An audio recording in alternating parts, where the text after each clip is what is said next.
Awesome file. Is there anything else you'd like to add? Hello, I think we can kick off the second day of the Working International Conference. Cynefin, thank you very much for joining us and welcome everyone. My name is Alfredo Camerotti. I'm the director of Mostyn, the contemporary art galleries in North Wales in Llandudno, and with me I have the honor today to have Eric Langham from Barker Langham, who's our partner in organizing this conference. And just before giving the word actually to Eric for his 5 minutes, I would like actually just to mention that Cynefin, obviously, it's the evocative Welsh word that describes the relation to our environment, and the 2022 Working International Conference has been actually focusing on this element. And as yesterday, it was our first day, we heard very interesting and very challenging, to some point actually, contribution for our speakers. And that's the purpose actually of the conference, to connect in particularly this year practices, museum practices from Wales and across the UK with international practices. We have just a few house rules actually just to mention in terms of accessibility.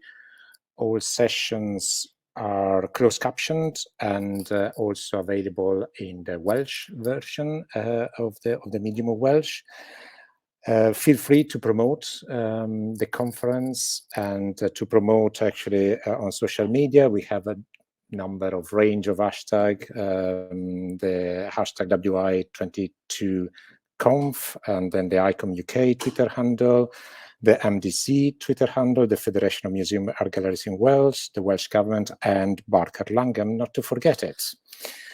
And I think before I introduce the first speaker today, Hugh Griffiths, I would like actually to give the word to Eric, just to say a few things about this conference in 2022 and its roles, and Barker Langham specifically. Thank you, Eric. Excellent. Thank you, Alfredo. Just to say, we're delighted at Barker Langham to be partnering with ICOM for this year's conference. It's the second year that we've been doing this. And as you've seen from the sessions yesterday and what's to come today, it's such a sort of inclusive and active platform for exchanging ideas about really, really important themes. We've had sessions on climate change and ones to look forward to about protecting heritage in times of conflict. It's about inspiring the next generation of museum professionals, shining a light on the amazing work that museums are doing with refugees, and also showing new ways of thinking. I think this is the next session, new ways of thinking about museum program for people living with dementia. I think it's great to see the work that we do as kind of museum professionals can make a real difference to people's lives. So I think that's what really this conference is very much about. But while I'm here today, I'd like to plug something that has some real connections with some of the sessions you're going to see today. Tomorrow, the Migration Museum in the UK launches an amazing exhibition called Taking Care of Business. I've had a real preview of this exhibition this week, and it really is incredible. It's a immersive set of displays that shows the central role that kind of migrant entrepreneurs have played in shaping all our lives across the whole of the UK. And I'm really privileged to be on the board of this museum, which has set up its home in a shopping centre in Lewisham in an old H&M shop. And the museum itself tells, one of the probably greatest untold stories of British history, the many migrations to Britain that have kind of helped shape the nation for over 2,000 years. So yeah, a bit of a plug, but the exhibition opens tomorrow, and it really resonates with, I think, some of the discussions we may have during the course of the day. So please do try and visit, and also enjoy the excellent sessions that you've got coming. So I'll hand the baton back to Alfredo, and we can go from there. Thank you, everyone. Thank you for your support and partnerships actually in organizing this year event. I will say a few words about the contribution from Hugh Griffiths from Powys County Council. I believe actually Hugh is logging in now, so just let's allow him actually a couple of minutes. His contribution actually is precisely on the terms actually that we chose for this year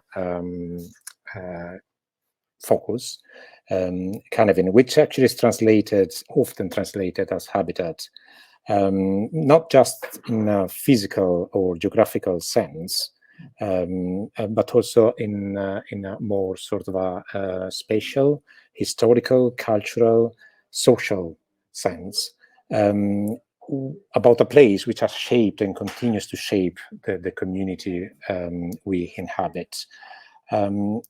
Talking about this one, it's obviously that museums plays a critical role, a crucial role actually in representing, in educating, in preserving heritage for the living community of which they are part. And so the Hugh's sessions really highlights the benefit of integrating museums into the activities of the community, but also into the new school curriculum in Wales, which is quite a major kind of a thing here in Wales. It's very much actually, I would say, a progressive choice that the Welsh government made a few years ago. And I'm sure actually Hugh, if he's able to log in actually and join us, will be a number of things to say. Let me see. It's not yet there, Hugh. So I'm sorry about that. Anyway, I think we might pass actually then to the second session if the speakers are available, because Hugh has a bit of a technical issue actually to join us at the moment.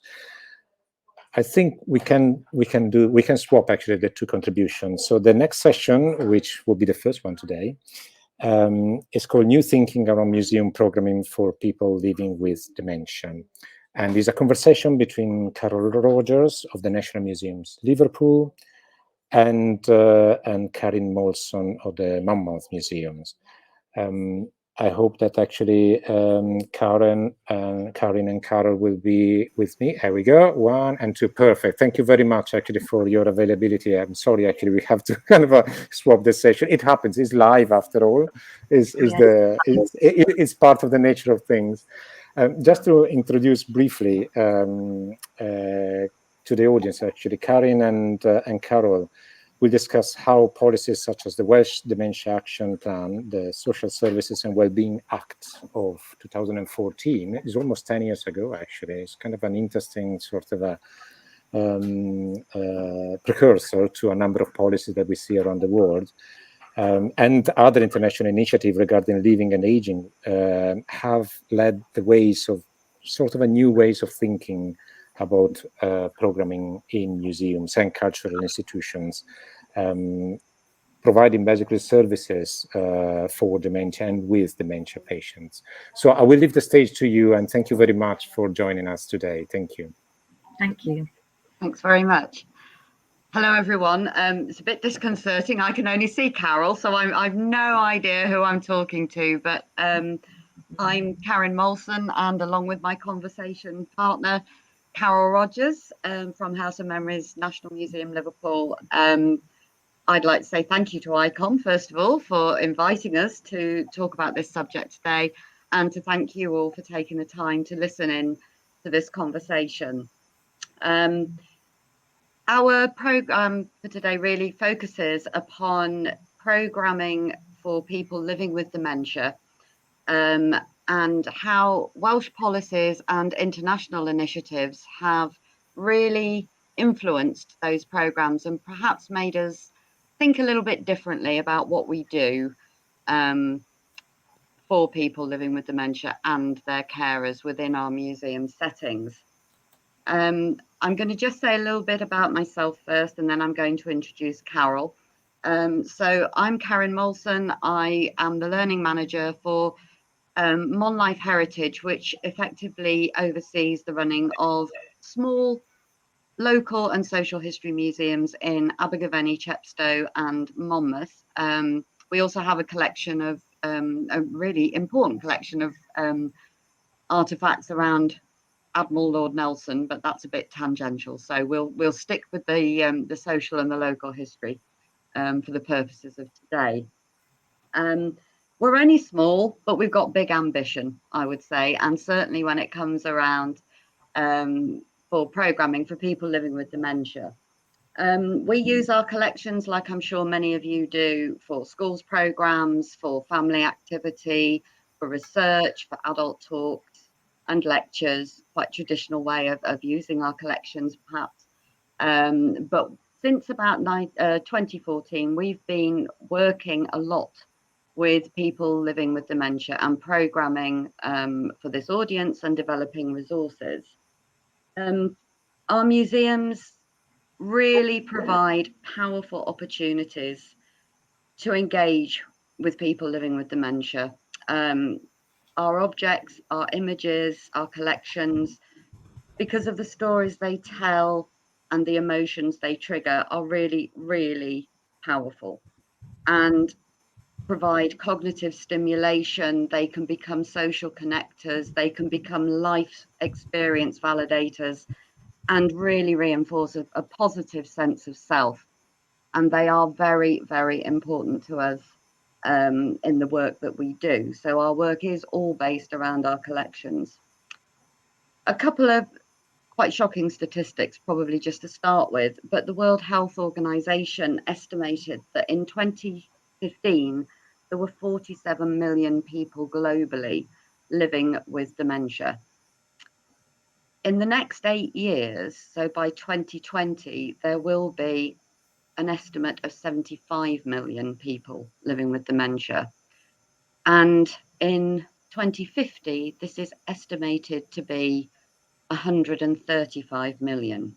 So it is an audience that we all share across the world, and hopefully all of us can help support people to live well with dementia through our museums and collections.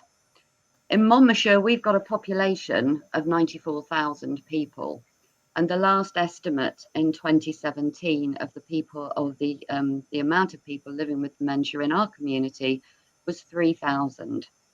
So they are a big audience for us, and an audience that we are delighted to work with and hopefully to support in the best way we possibly can.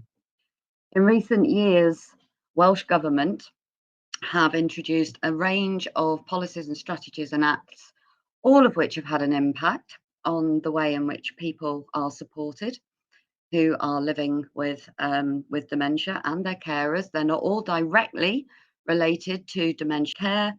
However, they all have an impact on the way in which we have thought about the programming that we deliver and still are developing today. So before I say any more about that, I'd like to just introduce Carol from House of Memories, National Museums, Liverpool, to tell you a little bit about what her work is about and what she's going to be talking about. Brilliant. Thank you, Karin. Hello, everyone. Delighted to join you this afternoon or morning or evening, depends where you're dialing in from. Real pleasure to sit alongside Karin as well. And perhaps a bit like you, I'm really keen to hear more of what she's going to share. I'll just give you a brief background on House of Memories. It's a programme that began in Liverpool as part of our work supporting older people across the city region. And it's now developed into a programme that works across the UK. We also have a model in the USA and a programme in Singapore, which I'm going to share a bit more detail on in a while. I think similar to Karin and perhaps to other museum colleagues on the call, what we're really energized to enable within our museum setting is involvement for everyone, whether that's within our museum venues or within the community, remotely or in person. And never more so have we seen that since the last couple of years with challenges around COVID. I think what underpins everything that we do is the value that we hold for inclusivity, whether that's through digital technology or accessing on our venues in person. And we really believe and see that if we model our approaches in consultation with older people, that there's just a wealth of untapped passion, expertise and skill out there that can really ignite an interest in museums and support people to live healthy lives, connected lives with a strong sense of social value and connectivity. And this is for us, we believe, most important for older people.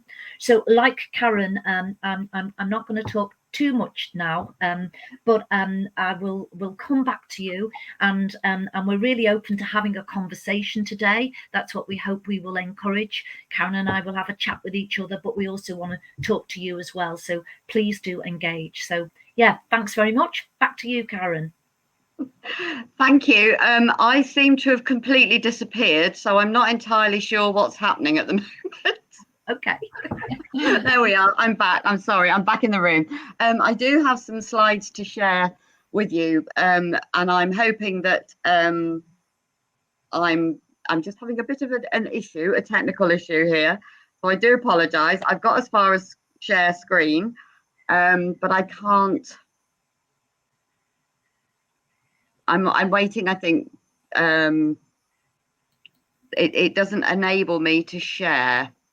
So I think what I might do is just keep talking. So the first thing I was going to share with you was a series of images about or that show you our reminiscence boxes. So like many of you, I suspect, we have run reminiscence schemes for nearly 8-9 years now. But when I sat and thought about this, I've actually been delivering and developing reminiscence for nearly 25 years. Not much has changed in that time. I've been doing similar things with my boxes, and I've been doing, there's all sorts of different things we have, different themes, and including decade themes, as well as different themes around fashion or holidays or work or leisure. And we've done that for quite some time. And our boxes were, from 2014 onwards, delivered by a volunteer system, and also in a care home setting could also, here we are. Care home settings could also independently hire in our service, and they would deliver it themselves. But one of the things that became increasingly apparent as we started this programme in Monmouthshire was a shift from using our reminiscence service with older adults to a shift in using our reminiscence boxes with people who were living with dementia, and a need from care home settings and community settings for services for this particular audience. I'm not sure if I'm able to move my slides on, so that's wonderful. So on screen you should be able to see the contents of some of our boxes, and some of you are probably sitting there in the audience seeing objects that you may well recognise. They're objects from our collections, objects from fairly recent history. So we sat back and thought, how do we make this different? How can we look at what we are offering and make this suitable for people living with dementia? We talked to organisations such as the Alzheimer's Society, but we also looked at 2 new acts which had been introduced by Welsh Government. One was the Social Services and Wellbeing Act, and the other was the Future Generations and Wellbeing Act. I must admit, at first, I didn't think social services and wellbeing would have much to do with the sorts of things that we offered. However, I was wrong. And when I looked closely at the principles underlying the Act, it wasn't the content so much as the actual principles, which really made me start to think differently about programming for dementia. This was because underpinning the Social Services and Wellbeing Act were the following principles: voice and control, prevention and early intervention, well-being, co-production, and multi-agency working. And they had a massive effect on the way in which we then started to programme. So the first thing that we really did was to ignore the Social Services Act completely and go with the Future Generations Act, which also has health as one of its goals. But I found at that point a little bit easier to sort of think about in terms of programming. And we came up with a concept of intergenerational memory cafes. I don't know if we can move the slide on, please. And there is me in my glory as a Lions hostess, talking to people in our cafes. Part of the Future Generations Act was very much about developing cohesive communities, about developing resilient communities, about developing good health and social care provision, and making sure that the cultural or the material culture of Wales and its heritage and its language was promoted and is promoted. We created our intergenerational cafes around the principles of bringing generations together, creating positive well-being, and also using the material culture of Wales to stimulate and trigger conversation. We worked with groups of young people who were undertaking their Welsh Baccalaureate. We trained them in reminiscence techniques, and we worked with the Alzheimer's Society to upskill them to become dementia friends. And the cafes were a huge success. Can I have my next slide, please? Thank you. So you can see that we've been running these for a number of years now, and this is our museum. Top left is the museum in Monmouth, very crowded day there. The larger picture to the right is in Chepstow. Again, really great day there.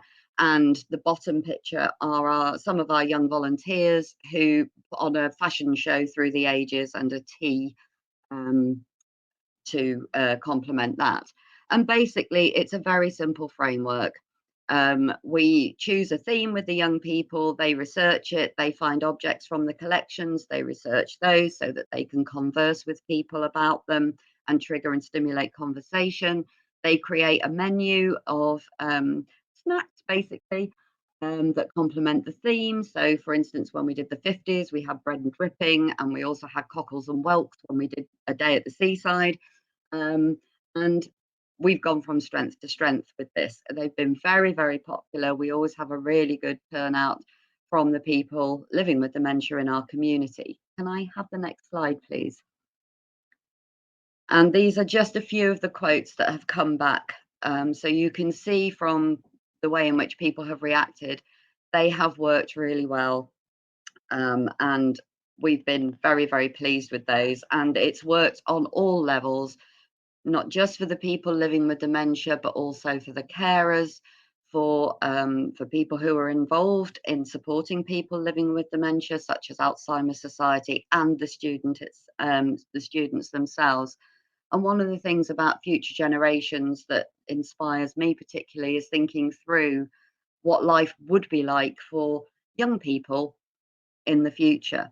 Are these going to be our future caregivers? Are these people future caregivers up for a career, or is it something that's going to impact on their family and life within their family unit? And as you can see, one of our Memory Cafe students there already was working and living with somebody within his own family structure. So it's been a really beneficial process. This began to, these memory cafes began to get us recognised in different settings, in particular health and social care, which is something that is not maybe a traditional partnership for museums. Could I have the next slide, please? And that has been a really interesting development for us, again, because it's brought us into probably greater connection with policy.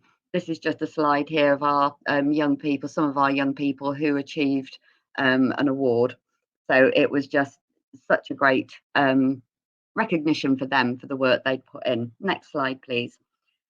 As we developed a more a greater partnership with health and social care, we began to get more involved in the principles underpinning the Social Services and Wellbeing Act, and in particular the whole idea of voice, choice and control, which for us was very much about connecting with our dementia community and asking them what they would like.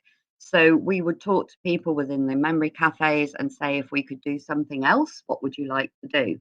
And that led to us creating a pilot program of Creative Lives, which was 10 weeks where we introduced people to a variety of different arts and art forms, and everybody really enjoyed it. So we've done everything from Welsh clog dancing and life story songwriting to still life drawing, going out into the countryside and having a sensory art experience and creating portraits.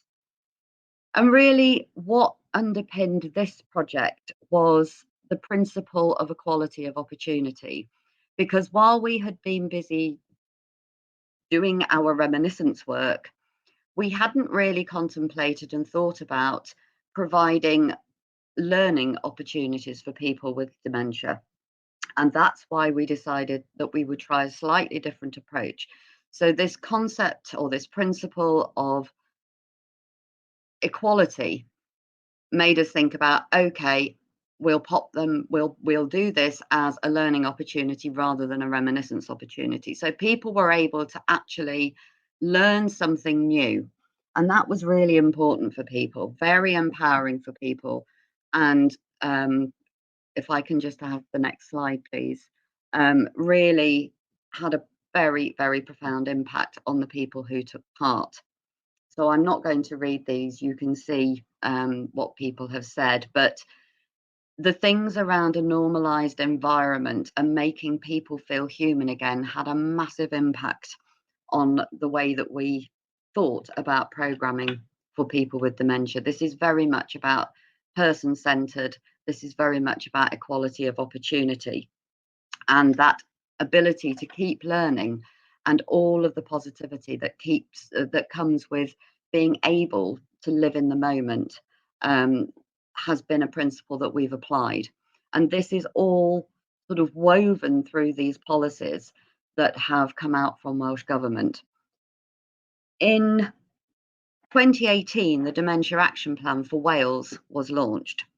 And again, this has had a big impact on the way we work and with whom we work with, because living well has become a key strand within the Dementia Action Plan, equality of access, and the whole idea of people, especially people in rural areas, being able to have access to the same services and standards of service. And we are a rural county. So it's something, again, which has made us think about how we program. And because of the work we've done with Creative Lives and the work we did with the intergenerational memory cafes, we are now working much more closely with health and social care, and have been invited to bid for funding from our local health board. So could I have the next slide, please? We are now working with the National Exercise Referral Scheme, who provide physical activity and exercise for people living with dementia. We provide the cognitive stimulation and the mental health support around using our objects.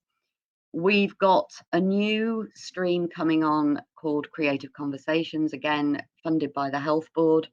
This really takes the idea of person-centered care, which is woven through these policies and strategies, in as much as we start from the point of view of getting to know our beneficiaries before we start the programs themselves, finding out lots about them, making sure that they are that we know as much as possible to be able to choose objects and create programs that will stimulate them, that are based around their life experiences and helping them to connect with the other people within that room. So that person-centered care has become quite central to the way that we are actually developing services.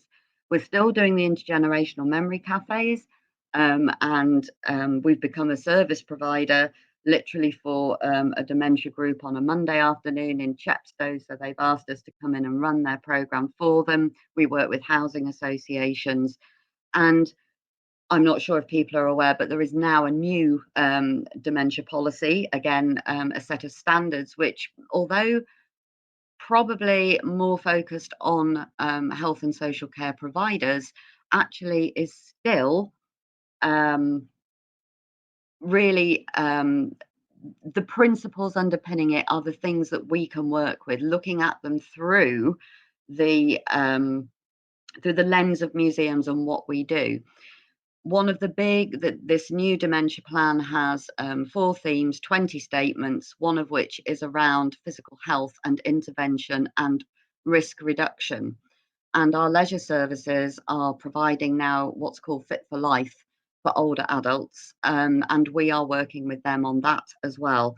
So there's so many ways in which policy has influenced the way that we have shifted our thinking from just the, and I won't say just the reminiscence box, because that still remains a fundamental part of what we do, but actually thinking through main principles around equality of opportunity, principles around living in the moment, person-centered care, all of those things now become the way in which we deliver, and hopefully we will deliver in the future. Thank you.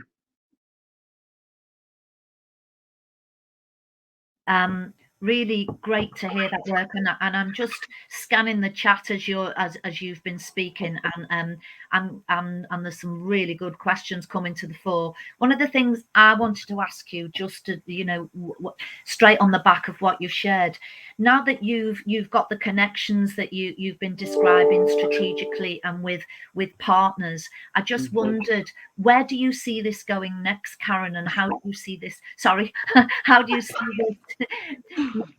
Connecting with a wider audience, etc. Yeah. So we have really stuck to our guns with our voice, choice, and control principle here. For us, it's about working with the dementia community and for working with people who are supporting the dementia community. So where we go next is a bit of an unknown quantity in some ways, because it's very much down to them. And we are always open to suggestion, but we do have a few things that we would like to become involved with, one of which is your amazing initiative. And I'm glad that and delighted that we are going to partner with you. So that's something that we're really looking forward to doing, and you can tell everybody, and I'm sure they will understand why we're very excited about becoming part of the House of Memories Cymru team. We are looking at the development of a new museum, and I would very much like to have the voice of people living with dementia and their carers represented in our displays. So we are going to be working with our dementia community to see how we can make that happen. I'm interested in digital, and we did have an initial foray into trying to deliver online during lockdown. I won't say it's the most successful thing we've ever done, but we learned a lot of lessons from that. But we have been making some films for care homes that are centered around object handling, both historic objects, which we found to be really, really engaging for people, because, again, that ability to continue to learn is very strongly programmed into our programs, as well as reminiscence. So we are doing that. And we're also, this new dementia plan is looking at the establishment of community hubs. And one of the things that I would like to talk to our partners in health and social care about is how we could, in effect, set up mini museums within these hubs. to enable our objects to have wider reach, perhaps, for people who are able to get to the hub but not necessarily able to come to our venues. And then finally, a programme for caregivers, because they are also, you know, a part of this dementia community. It's not just the people who are living with this disease, but it's also those who care for them on a daily basis, whether that's as a professional carer or, well, no, actually that's the wrong word, not professional carer, but those who are paid to be carers, and those who are finding themselves carers through being family or friends. Does that answer your question, Carol? That's quite a lot. No. As I said, small service, big ambition. Really thorough. I'm going to just, there's quite a few questions coming through, Karin. If you're okay, I will be the narrator. There's a question from Robin who's asking, is the international intergenerational cafe, inside a gallery? Yes, it is. Yep. So we use our museum settings, and we literally just use the galleries that we were able to use, and we put on the teas and you know, we set dress. Well, the students set dress, not me. The students set dressed, chose the objects, did all of that. So yes, they are all inside the galleries.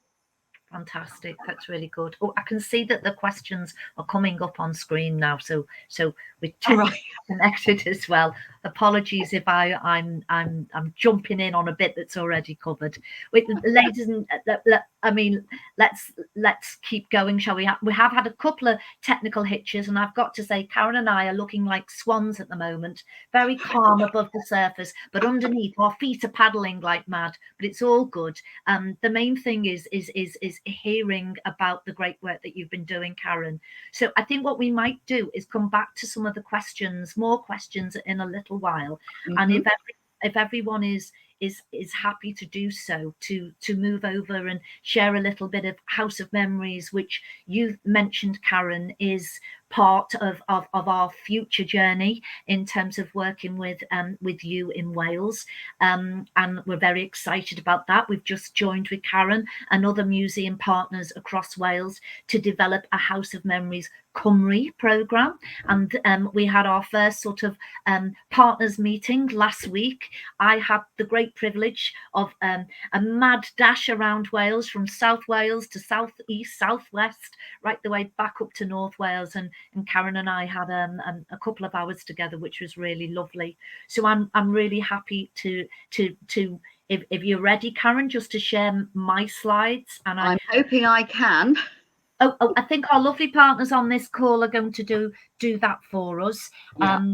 And just while they're getting set up to do that, I think I need to come out from what I've been doing, and I think we can pick up with them now. Here we are. So, it's really smooth, this, isn't it? It's working so well. Hello to everyone. I want to share with you a little bit of work that we started in Liverpool, and I think as my opening slide says, we went from Liverpool to Singapore and actually across the world with House of Memories. And you might be curious to think, well, have you done that if you're a museum based in Liverpool with a collection and a history and a story that's very much about Liverpool? Well, House of Memories, when we first designed it, we were really interested to see, could we design a programme to connect the dementia community in our local neighbourhoods, but also could we design a structure and a framework that will enable museum partners across the UK to utilise our methodology and our approach. And indeed, as we've been very fortunate to do so, and to move beyond the UK with that model as well. So House of Memories as a concept idea from the very beginning was to work at scale.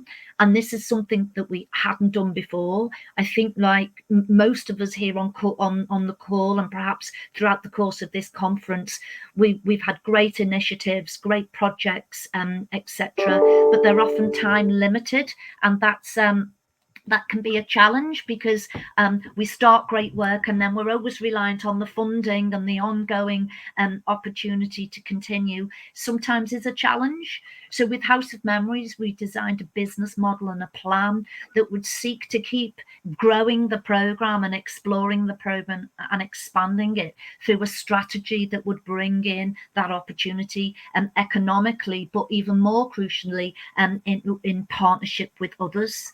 Next slide, please. So House of Memories is a museum-led dementia awareness programme, and as I've said, the whole process is coordinated and co-created with museum partners across the world now, but crucially at the very centre with the dementia community and with those networks and voluntary sector communications that are located in neighbourhoods that support the dementia community.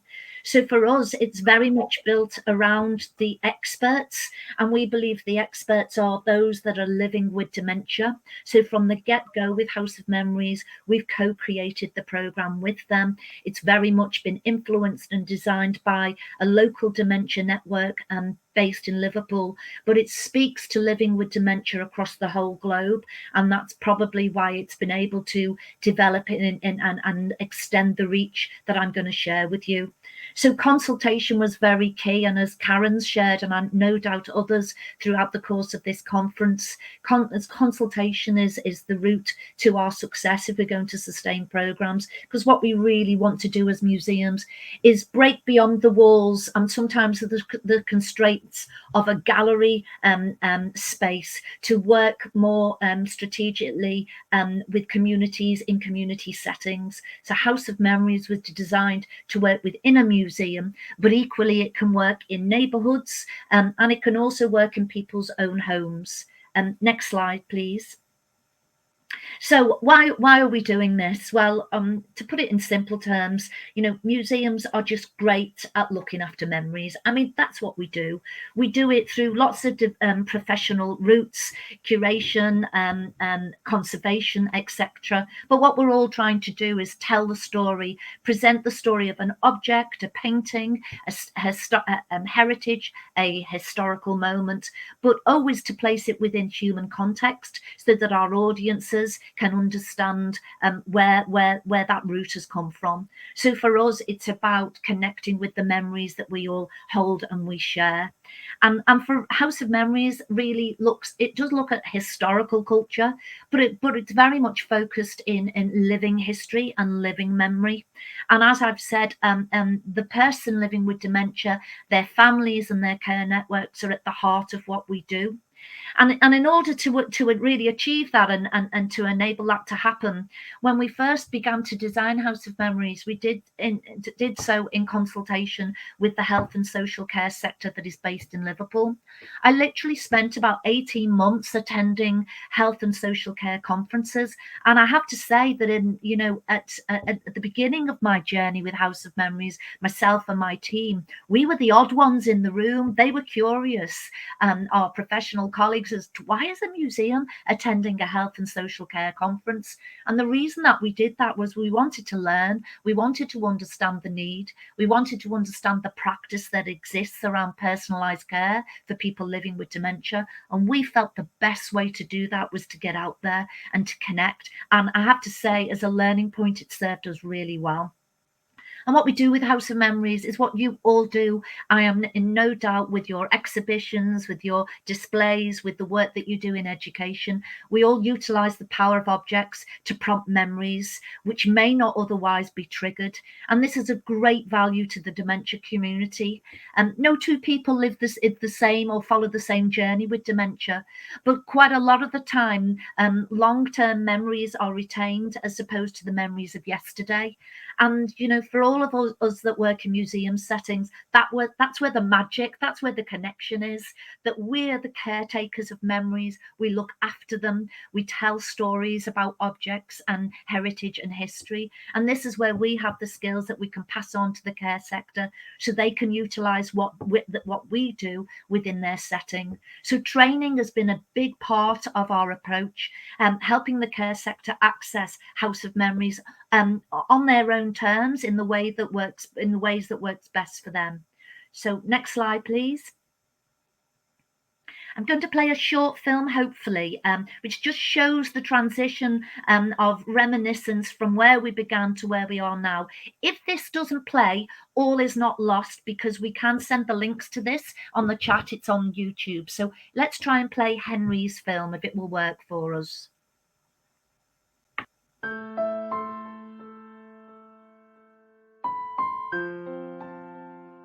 So your memory tree here, Henry. What's this then, Henry? Oh, this is a schooner.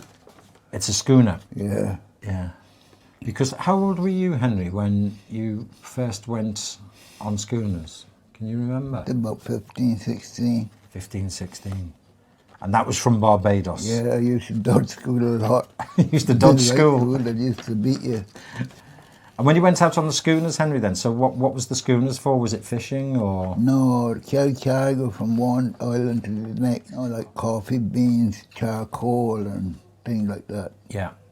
And you were saying, what would they do in a storm on this one, In Henry? the storm, Yeah. you got to lower and take down tops of the log. Right. And if it was severe, you just keep this one and that one. Yeah. Lower the rest down. Gosh. And these ones, Henry, do you know who that is there? That's my grandson. Oh, that's your grandson. Yeah, my first grandson. Yeah.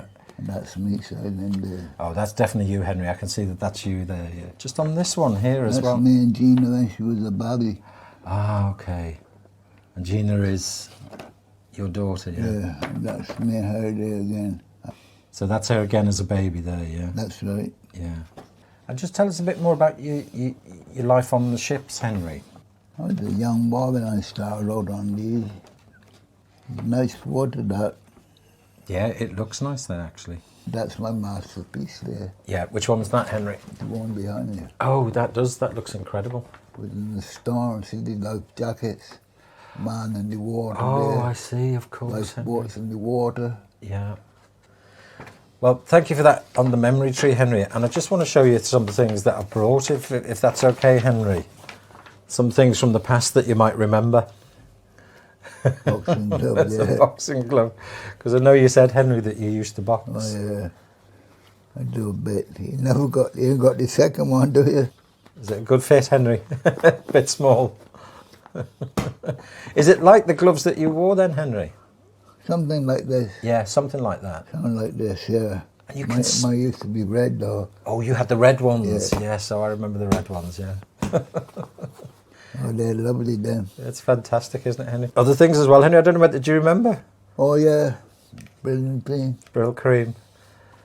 Well, cream, I used to use that when I had hair. Did you used to use it when you had hair? I had a big set of hair, you know. Oh, did you have a big set of hair? Yeah. No, I went bald.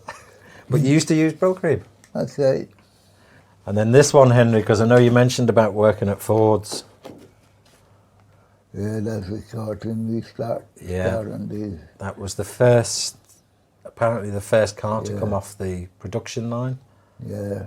And actually, Henry, I've got, there it is, you see? Oh, that's right, that's right. And what this is, Henry, this has got lots of pictures of old objects on it. But that's the same picture you've got there. That's right. There it is. That's the Anglia there, the first one. That's right.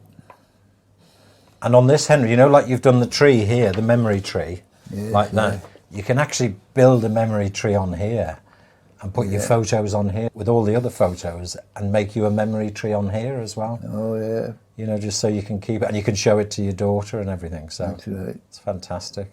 But isn't it incredible, Henry? That's right. Fantastic. Henry, thank you so much That's for good, sharing all your right, sir. memories with me. It's been a real pleasure for me.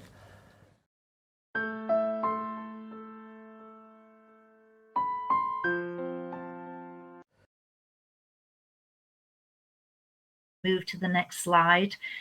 What I hope that gave you was a sense of that, you know, the work that we've been doing with House of Memories, it's based within established practice that museums have to handle objects, to tell stories.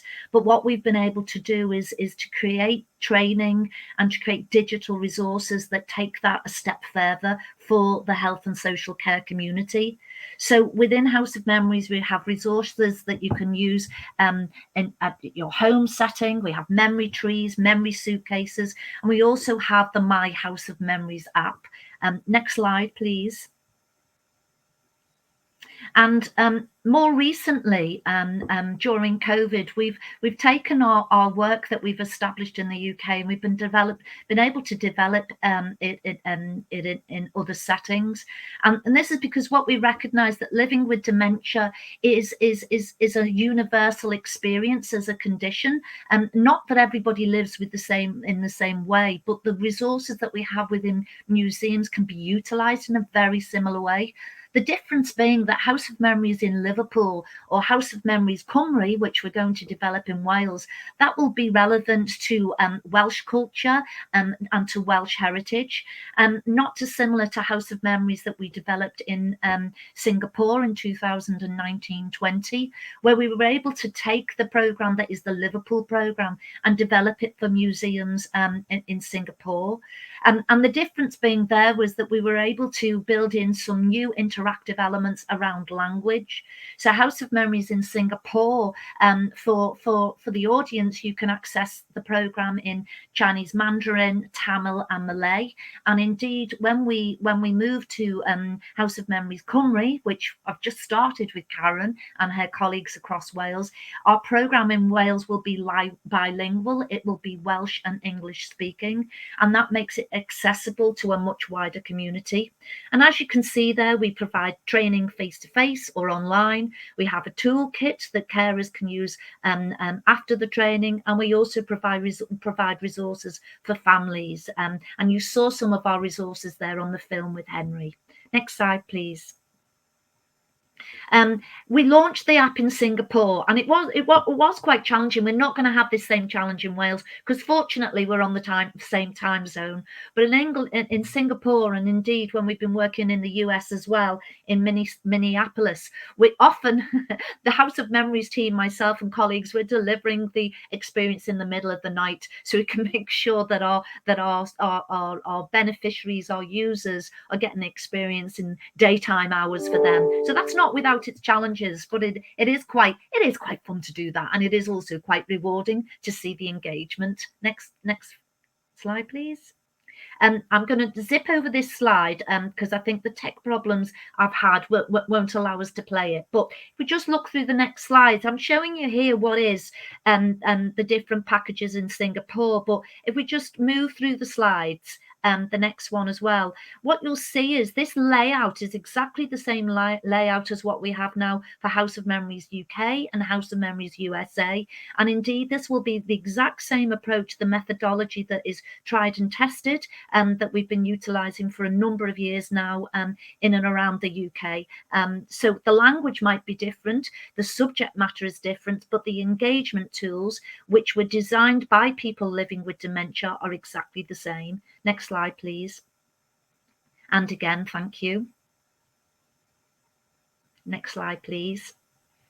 So some of the responses that we've had from communities around the world is that they believe that House of Memories really does add value to providing personalised care for people living with dementia.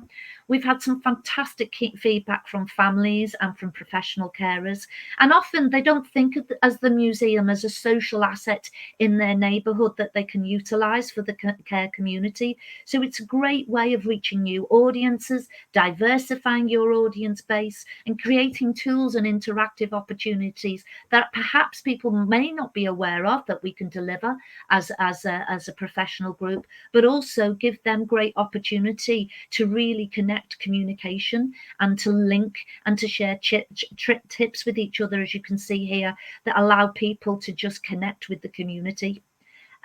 Next slide, please. So at this point, I think we're going to move back to sharing some questions and discussions between Karin and I. But just as we're moving into that space, just want to give you a sense of the scale that House of Memories is operating on now. Across the UK, we've trained 12,500 professional carers to utilise our training programme. And for the app that you saw demonstrated there, for that My House of Memories app, we've received more than 36,000 downloads. And that says to was that once we as a museum sector co-create and consult with our partners, we can design programs and we can design opportunities that can become self-sustaining and can reach a much bigger audience. And for us, that was really the opportunity that brought us to Karin and colleagues in Wales, who are geographically just down the road from us. We're in the fortunate position now that we're going to develop House of Memories Cymru, and it will be informed by our museum partners in Wales, who again are really a diverse group of 13 different museums. But also it will be about them taking that House of Memories model and making it work for them and getting best use out of it. So I'm just going to hand back to Karin now. Oh, just so inspiring. The film is just beautiful. A lot of people in the chat have commented that it's why we do what we do. And I always think there's such a privilege to sit and share people's memories with them. Such a privilege. We are, very lucky, I think, to do what we do. I love the idea of House of Memories, and I'm really intrigued to know, Carol, what prompted your ambition to work internationally? I think I touched upon it slightly in my presentation.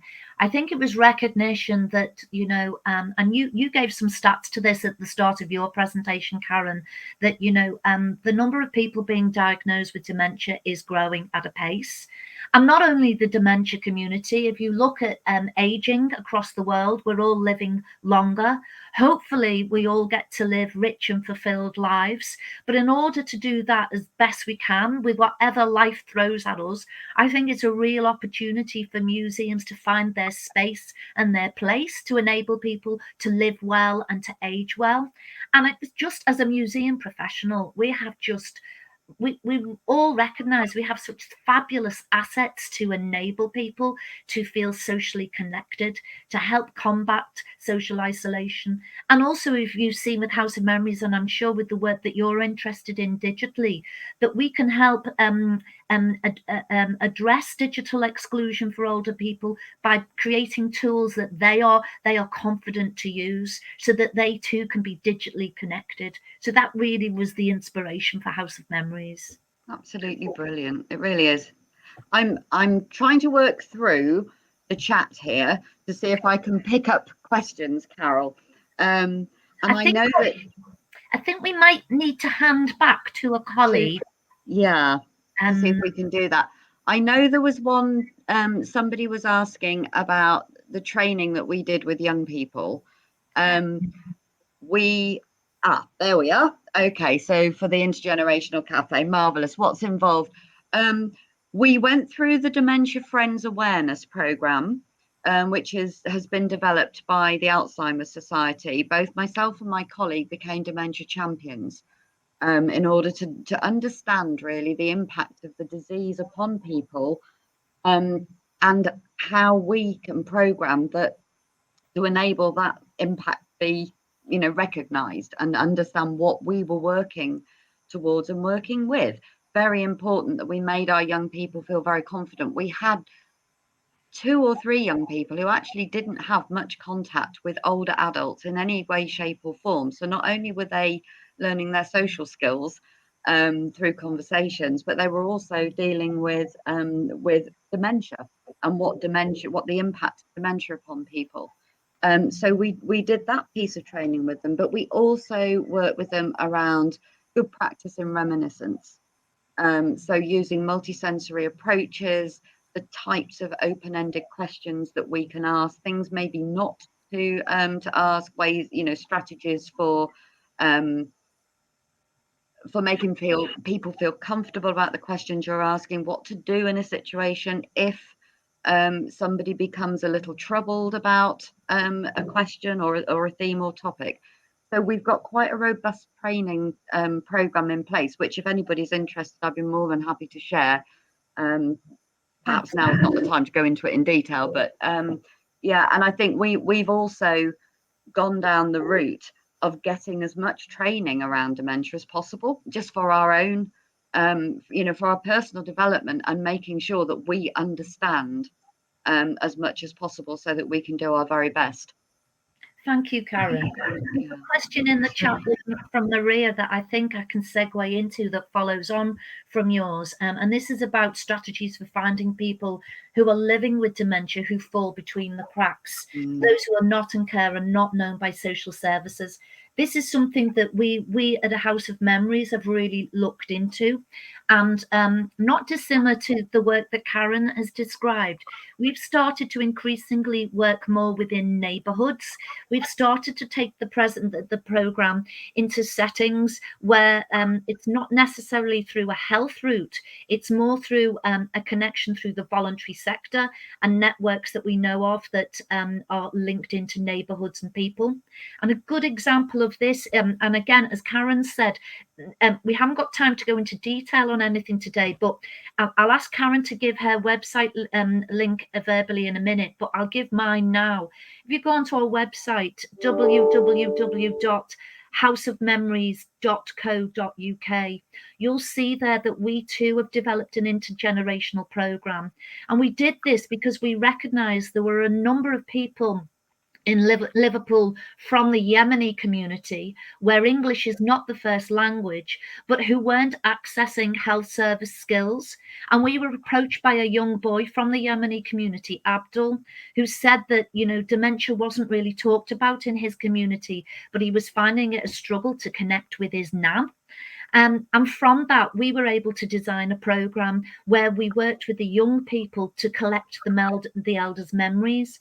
And in June of this year, we're going to be launching our first Yemeni elders package in our app, and it's going to be Arabic and English speaking. And that was very much informed by finding a community connection that led us to some engagement. The other bit of it was that we had to find funding then to make it happen. So again, we're always looking out for where those funding opportunities are, sitting alongside engagement. And the truth of it is you have to have both, because the endeavour does need resources. So in my job, I'm always looking at what's the climate of policy and strategy around dementia and elders in any locality across the UK. I do a lot of literacy research around that, but I also look out for and connect with what's happening on my doorstep in local neighbourhoods and how can we make connections there. Karin, should I hand back to you? Thank you. I'd just like to pick up on that. I think one of the things that we've been doing is working very closely with the third sector. And it's amazing how many people are identified as having the potential to develop dementia within those third sector services. That there are people who are working on all sorts of levels, and we do not specify that you have to have a diagnosis of dementia to join our programs, but people come. And some people are not in care. Some people are literally at home and they are being cared for and supported by their families, but they're not necessarily known to social services. And other times we get referrals from social services, as it were, to come onto the programmes. It works in a multitude of ways. I think the more connections you have within your community, across the third sector, across public sector, the easier we have found to be able to let people know what we are doing and what is available to them if they want to join in. So it's, you know, we put notice up in GP surgeries. We've done all sorts of things, just offering. We haven't quite gone down the route of social prescribing yet. Where that's another one of my on the back burner missions to get that one going. But it's difficult. It is difficult because, you know, it's got to come from the person they, you know, and we know that there's confidence issues and all sorts of things going on. And some people see it as a stigma, you know, they don't want to be defined by their condition. Absolutely. They want you to find them before you find the dementia. And that's, again, when you walk into a museum that has that dementia understanding, I think there's a reassurance for the individual person, for their family, that it's not going to be the first point of connectivity. It's the museum experience that has an understanding of dementia, rather than labeling you as a visitor with dementia. So it's how you approach that makes all the difference to people in terms of their confidence. I'm not sure how we're doing for time. There's one quick question from Anna, and apologies. Maybe while we pick this out, we could just have a little nod from the organisers if we're still okay on time, because obviously we don't want to encroach on the next presentation. But just quickly, there's a really good question from Shuba here that's about how do we plan individual activity for each dementia patient, because each of them are in their different stages of the disease and have a different set of memories which they carry with them. That's such an informed question, Shuba, and absolutely spot on. How we approach this is we never make the assumption that there is a one-fits-all approach to engagement with our programs, and we very much are led by the person that we're engaged with, their family members and their carers. But indeed, we often find in the process of engagement for the families and carers, there is revelation in our sessions that they didn't know a particular person had a skill or an interest area or a point in history that they just didn't connect with. So for us, we use our storytelling and communication skills as a museum to open up a dialogue. Our sessions aren't about teaching you about objects. They're about utilizing the objects to open up a conversation that is on your terms. And from that, we travel the most amazing journeys in terms of communication. So I think our host is back online. So I'm taking that as a hint that we might wrap up. Apologies, Alfredo. No, absolutely. Thank you, Carol. Thank you, Karin. I mean, it was amazing, actually. Unfortunately, we can't actually pick up all the questions because we have left a few comments and questions. We have to stick to the schedule, unfortunately. So, but thank you so much. It was really, really great to have you both on screen, and fabulous work. So well done again. Really good. Thank you. Thank you. Bye. See you soon. Bye, everyone. Thank you for listening. Bye. Thank you.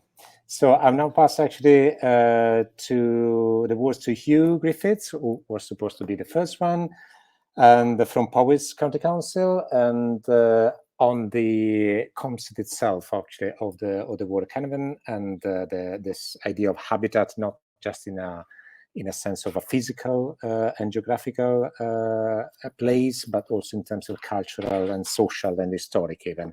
So if Hugh is ready to go, there we go. Thank you very much, Hugh. Actually, I know you had a bit of a trouble, but thank you very much for kind of finding the solution and not be left in a kind of a technical limbo. Yeah, thank you very much. Oh, thank you. I just mentioned actually that, in terms of, if you understand actually this idea of this idea of habitat in social, historical, and cultural actually plays, it makes sense actually to discuss museums in that context. Actually, it's precisely because how this idea of museums and arts has been integrated in Wales in the school curriculum. So I will pass the word to you. Actually, you have 10 minutes presentation. It's a short presentation, but I think it's an important one actually for the whole context of the conference. Thank you. Thank you very much. Yeah, very, very powerful work. Follow that by Carol Rogers there in the House of Memories. For me personally, it really struck a chord then, because both my parents had Alzheimer's. And although she was from Liverpool, my mother, for example, had very, very bad Alzheimer's. And an evacuee who stayed with my mother during the Second World War came down to see my mother in the nursing home. And it was an amazing afternoon where it really sparked memories of the past during the Second World War then, and living in the village back home in Cwmturk. So yeah, very, very important as regards, looking at a point of history and sparking those memories. I always remember that afternoon where Mum came back for a while then. If you want to share the PowerPoint and put the PowerPoint up then, I can discuss the idea of Cynefin.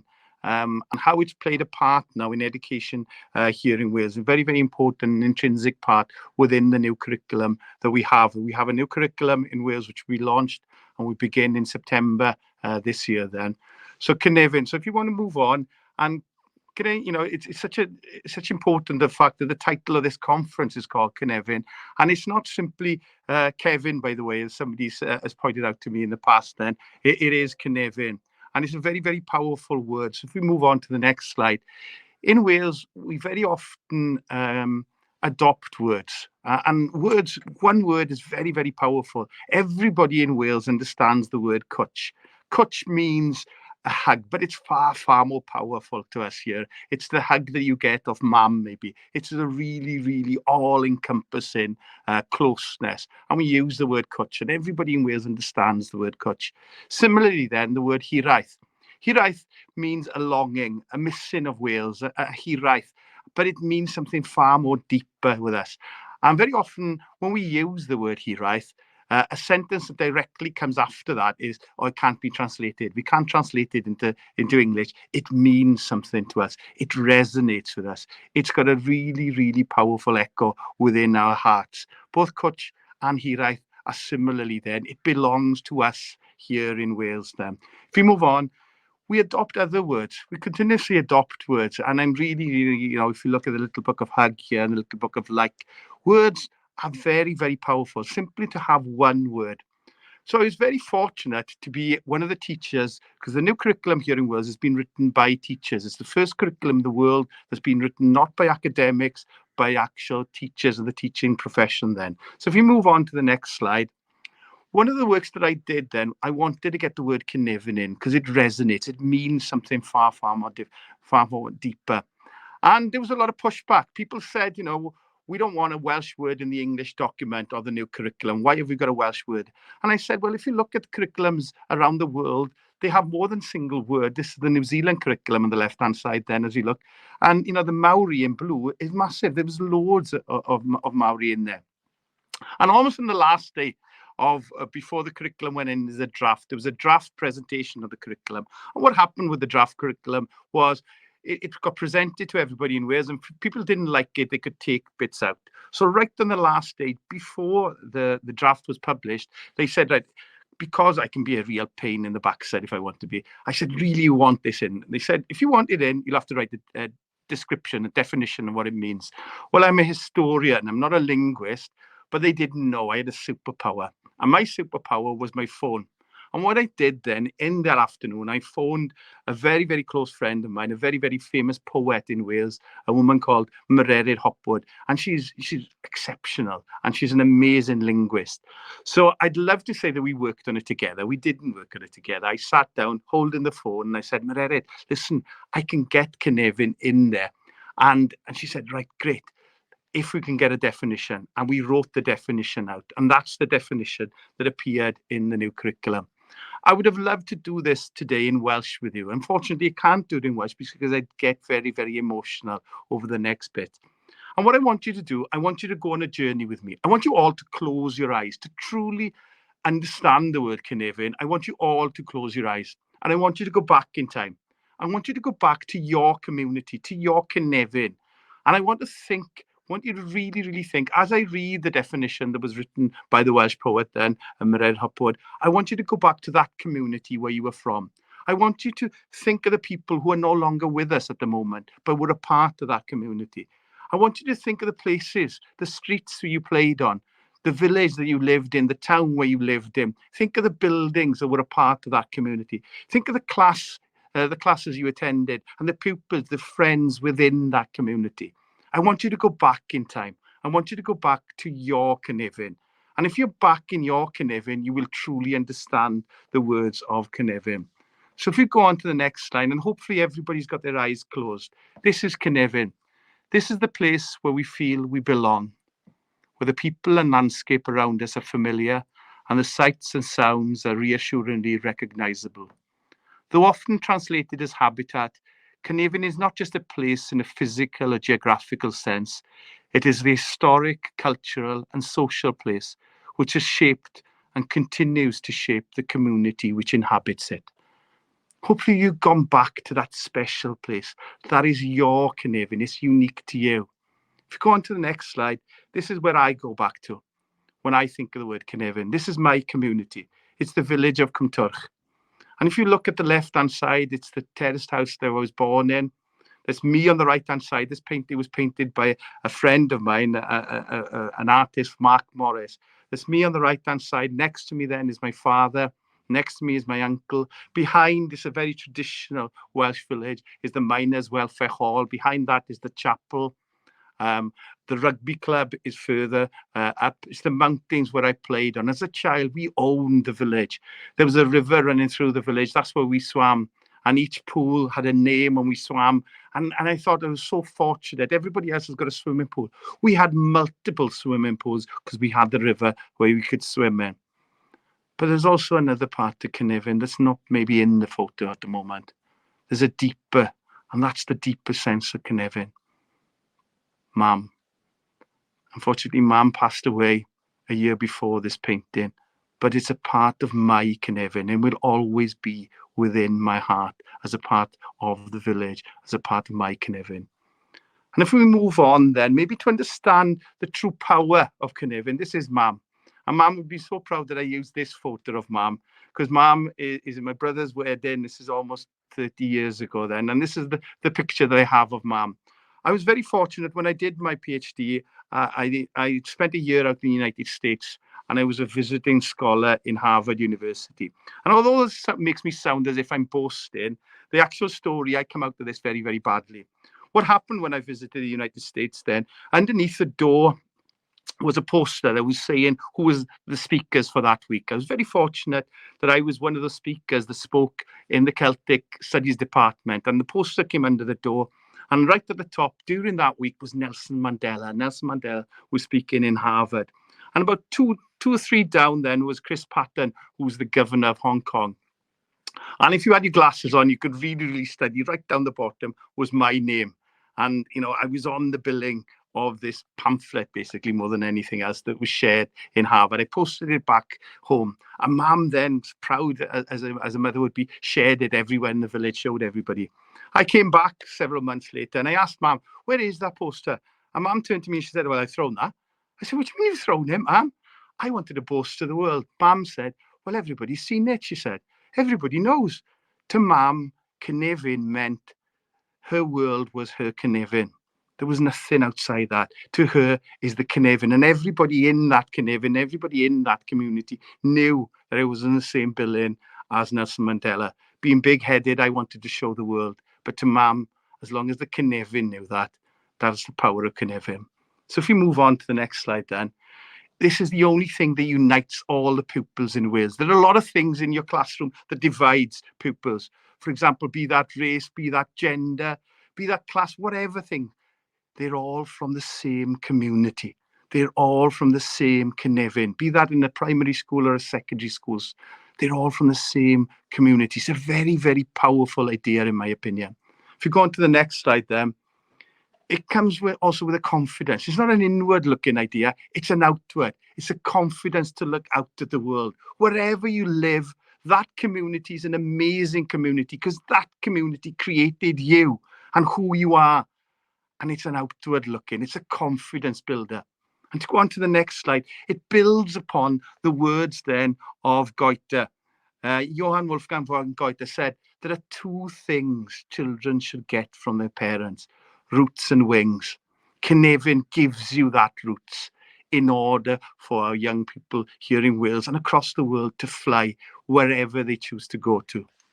And if we move on then, just to come to a close, this is a hero of mine. It's a man called Meredydd Evans.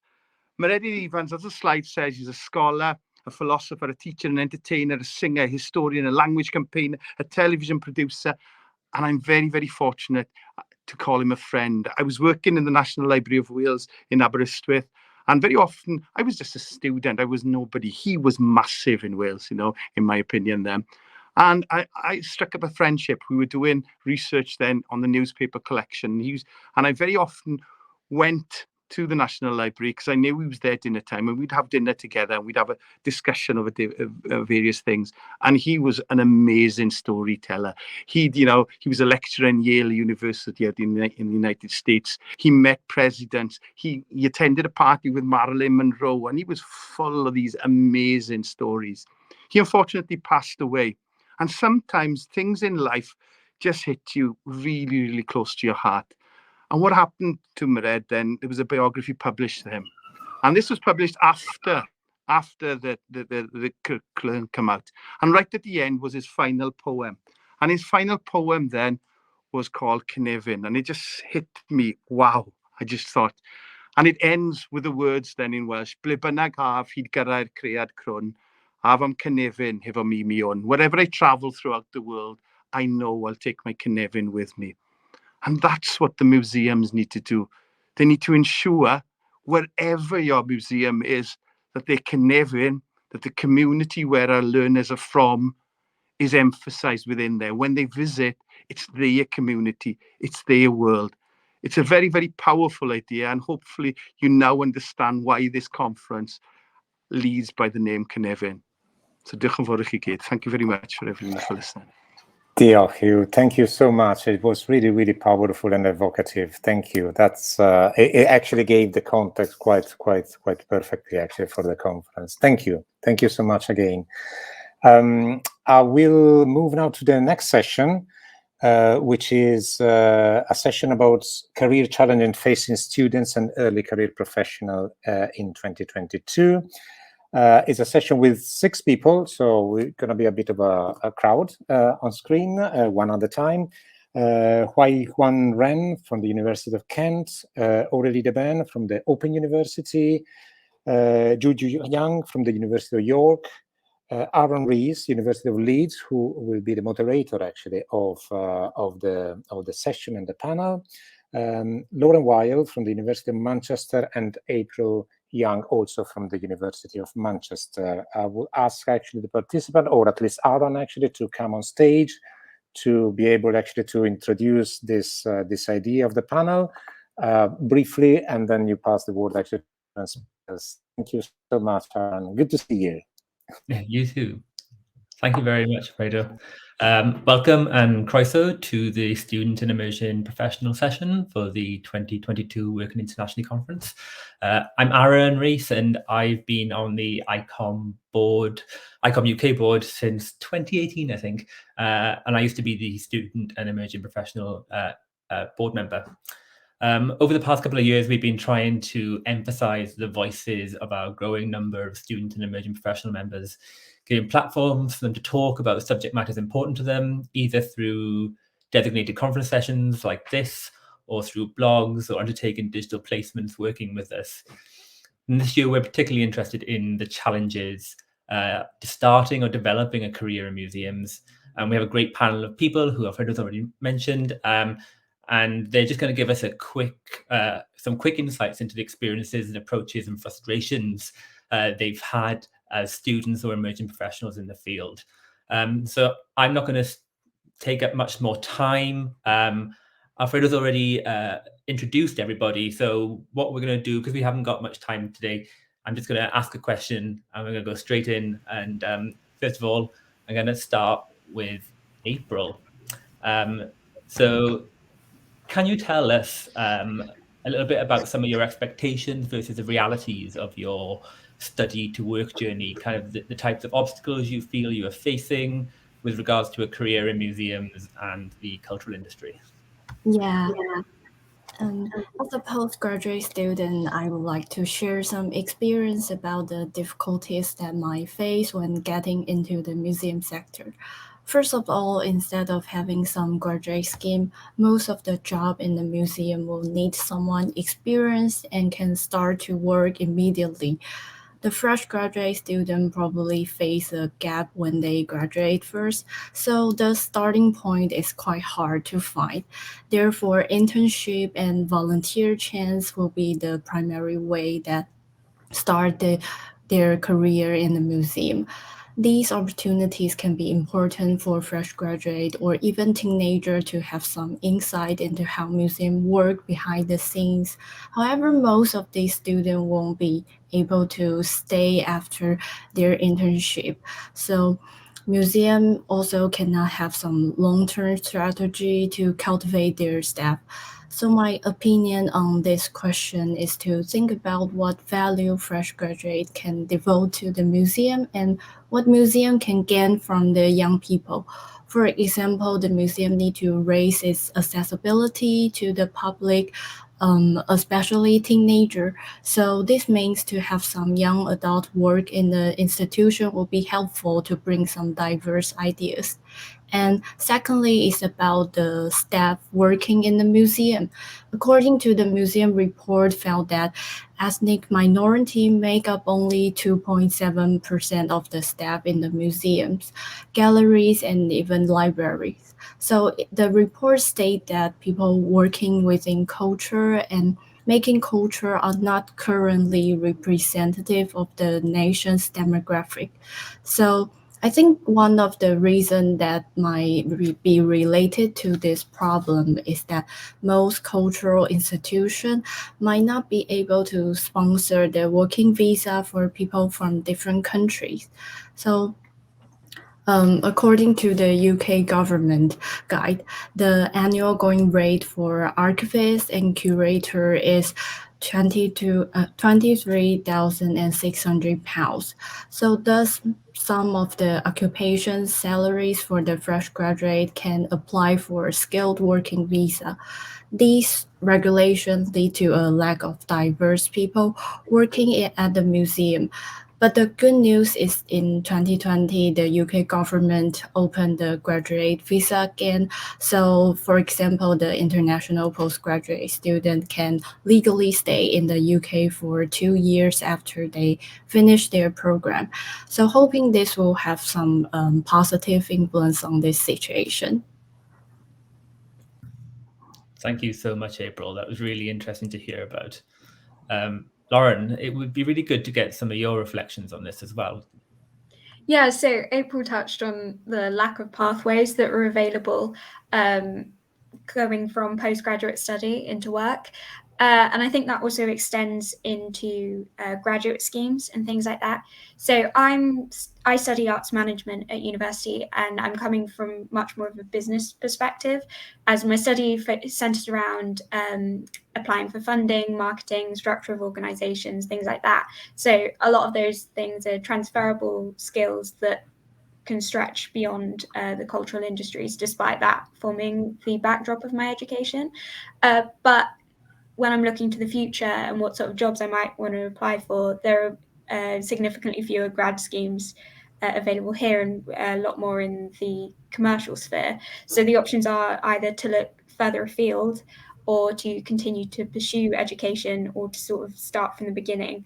And neither of those are particularly appealing. However, when I'm considering when I was looking at what sort of industry I might be interested in, I didn't necessarily know this was a challenge at the time because I just didn't have a huge awareness of the museum sector as something that I could possibly go into and work in. So I studied for my undergraduate degree, I studied drama with film at Royal Holloway University. So it wasn't necessarily something I was looking at all. But there was a lot of work to do with museums that was hidden within the modules that I was pursuing. And so I did a performance and visual arts module, which was all about how live art was archived within museums and how it's presented within museums, and also how theatres themselves might archive the work that they're looking at. So it was only during my third year when I was considering what I wanted to do next that I realised that there was a common thread, and this was something that I enjoyed. So that might be a potential option of something to look at in the future when developing partnerships between museums and universities, and looking beyond the sort of more obvious choices of museum and gallery specific degrees, because there was definitely an appetite for it. And I know a number of my friends from university have gone on to pursue museum and gallery studies, but that might have been something interesting to know more about previously, and then we could structure our education more around it. That is so fantastic. I mean, the graduate scheme point was a really, really interesting one. So thank you so much. Aurelie, what are your thoughts on this question?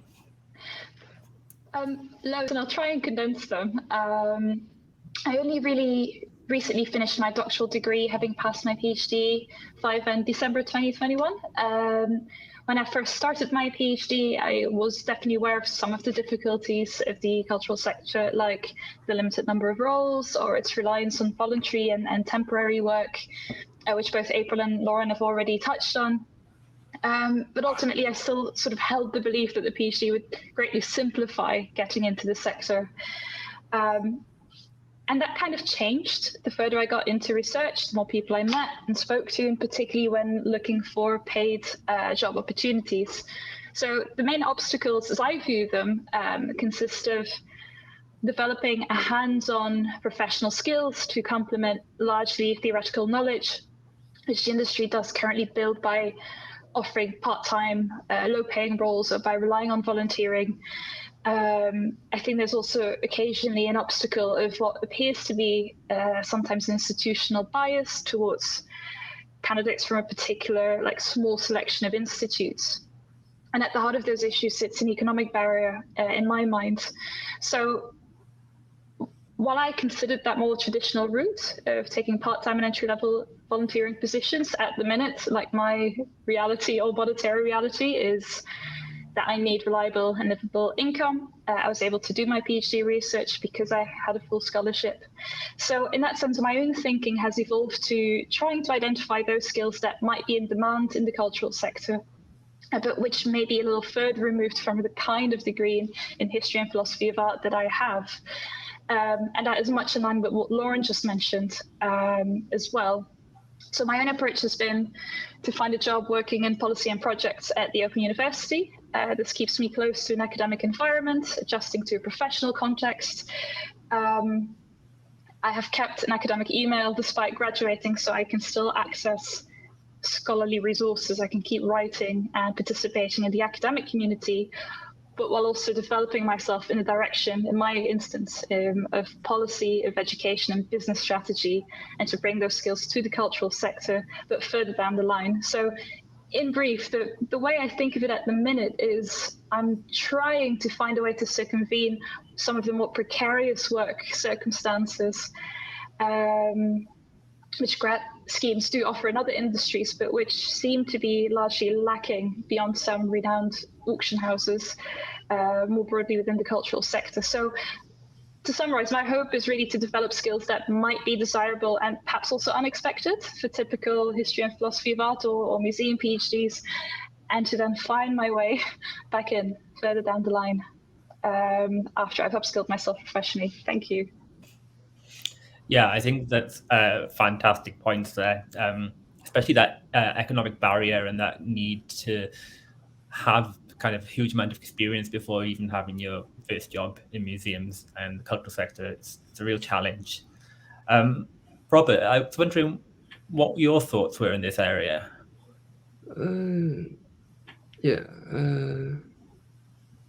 So what Aurelie said is very interesting, and I think it brought out a very realistic problem when it comes to this study work transformation. How do we overcome or find a way past these obstacles is something we should be focusing on. And I think she demonstrated a good example for that. Furthermore, it made me think that while we adjust our personal strategies and plans, we also need to adapt to the bigger picture of the current world. So for the past several years, long-distance working has become a new way of practice. With the internet and online platforms' improvement, the need for face-to-face communication is becoming less necessary. And since the pandemic, this process was greatly pushed forward. Online meetings like this replaced traditional in-person meetings.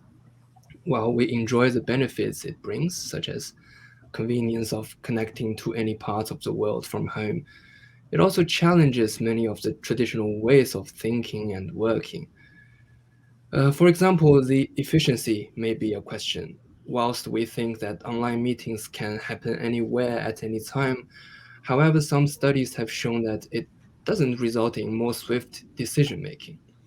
Also, the emotional connection between people when meeting online is a bit strange. So this challenges us to adapt to these new patterns of working and meeting. In an interview project with several museums in China last year, we discussed the digital practices in museums and how they are adapting to the new age, such as online exhibitions and lectures, AR displays, multi-platform apps. These can really strengthen their digital powers as well as making better connections with the public during the pandemic. And NFT collections and sales are also being studied and introduced. One of the new strategies, not only for the cultural sector, but for many other companies in various fields, is the blockchain mode for managing and working, which means there are no fixed groups or places for working. They adapt to each project. So the core is the content of this project, and people get together according to their abilities and interests and work on it together as a temporary team. I think many museums around the world are already attempting this in their projects. So we can see that these new technologies and methodologies are rapidly changing and reforming the cultural industries. And I think as students and emerging professionals, we should really take this as an opportunity to adapt ourselves to the new era, even if many challenges and problems still need to be discovered and solved. So thank you. Great, thank you so much, Rob. Does any of that resonate with you, Louise? Yeah, thank you, Arran. So I am an art history researcher, and before I started my PhD, I worked as a researcher and conservator, taking care of museums' collections at Longshan Temple in Taiwan. So I'd like to share my ideas as a museum user, especially a researcher working inside and also outside of museum. And I'd like to talk about the copyright with a focus on the museum's public accessibility. I quite agree with Robert that during the pandemic, we experienced that the museum's audience became wider and unexpected since we embraced the audience through the internet and public voices online. That creates international connections, which bring more possibilities to imagine who are these new museum users.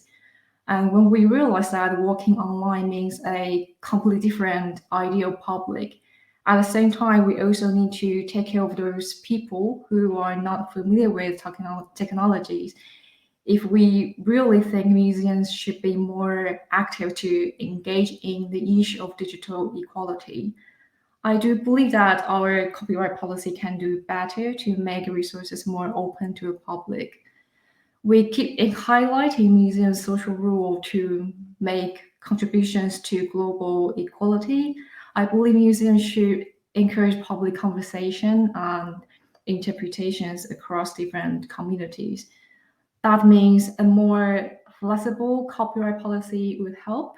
We also need to consider if it's still ethically acceptable to charge a high price from copying archives or using images for public sakes by claiming that the museum is the copyright holder since these objects were acquired with public trust, especially when we talk about how to decolonize museums' narratives based on collections. I'm glad that many museums are aware of this duty and make their collections more open to the public. For example, some museums release art or ethnographic images and resources online that you can use them for a non-commercial purpose. I hope that would be a consensus that a museum can make media more accessible for people, for researchers, educators, and all users who work inside or outside of the institutions from multiple professional fields. I think it's a chance to reconsider how the current policy in different countries serve to create interconnected social agencies and reduce the barriers. And I hope we can have a chance to do more for it. Thank you. Thank you so much. Wow, thanks everyone. That's kind of a speed dating problem with the sector kind of overview. It's really, really helpful. And I know we haven't got much time, but I just want to do a really quick kind of try and link between a few of your points then, and then we'll see if there are any questions or we can have a discussion amongst ourselves because we are quite short on time. But yeah, diolch yn fawr.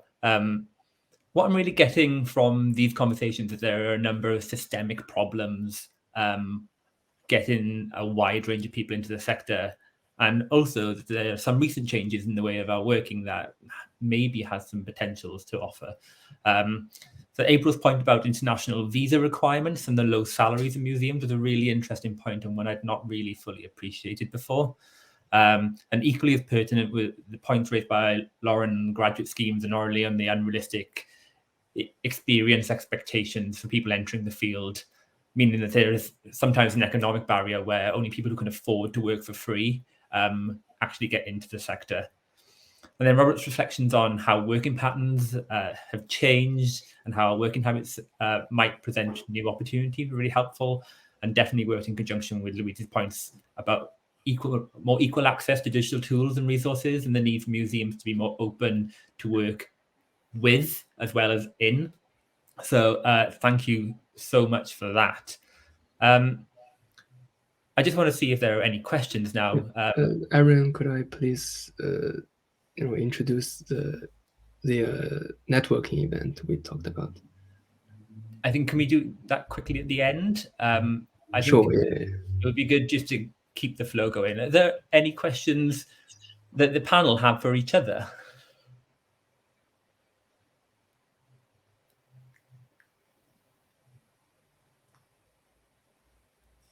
Any points you want to make on each other's talks?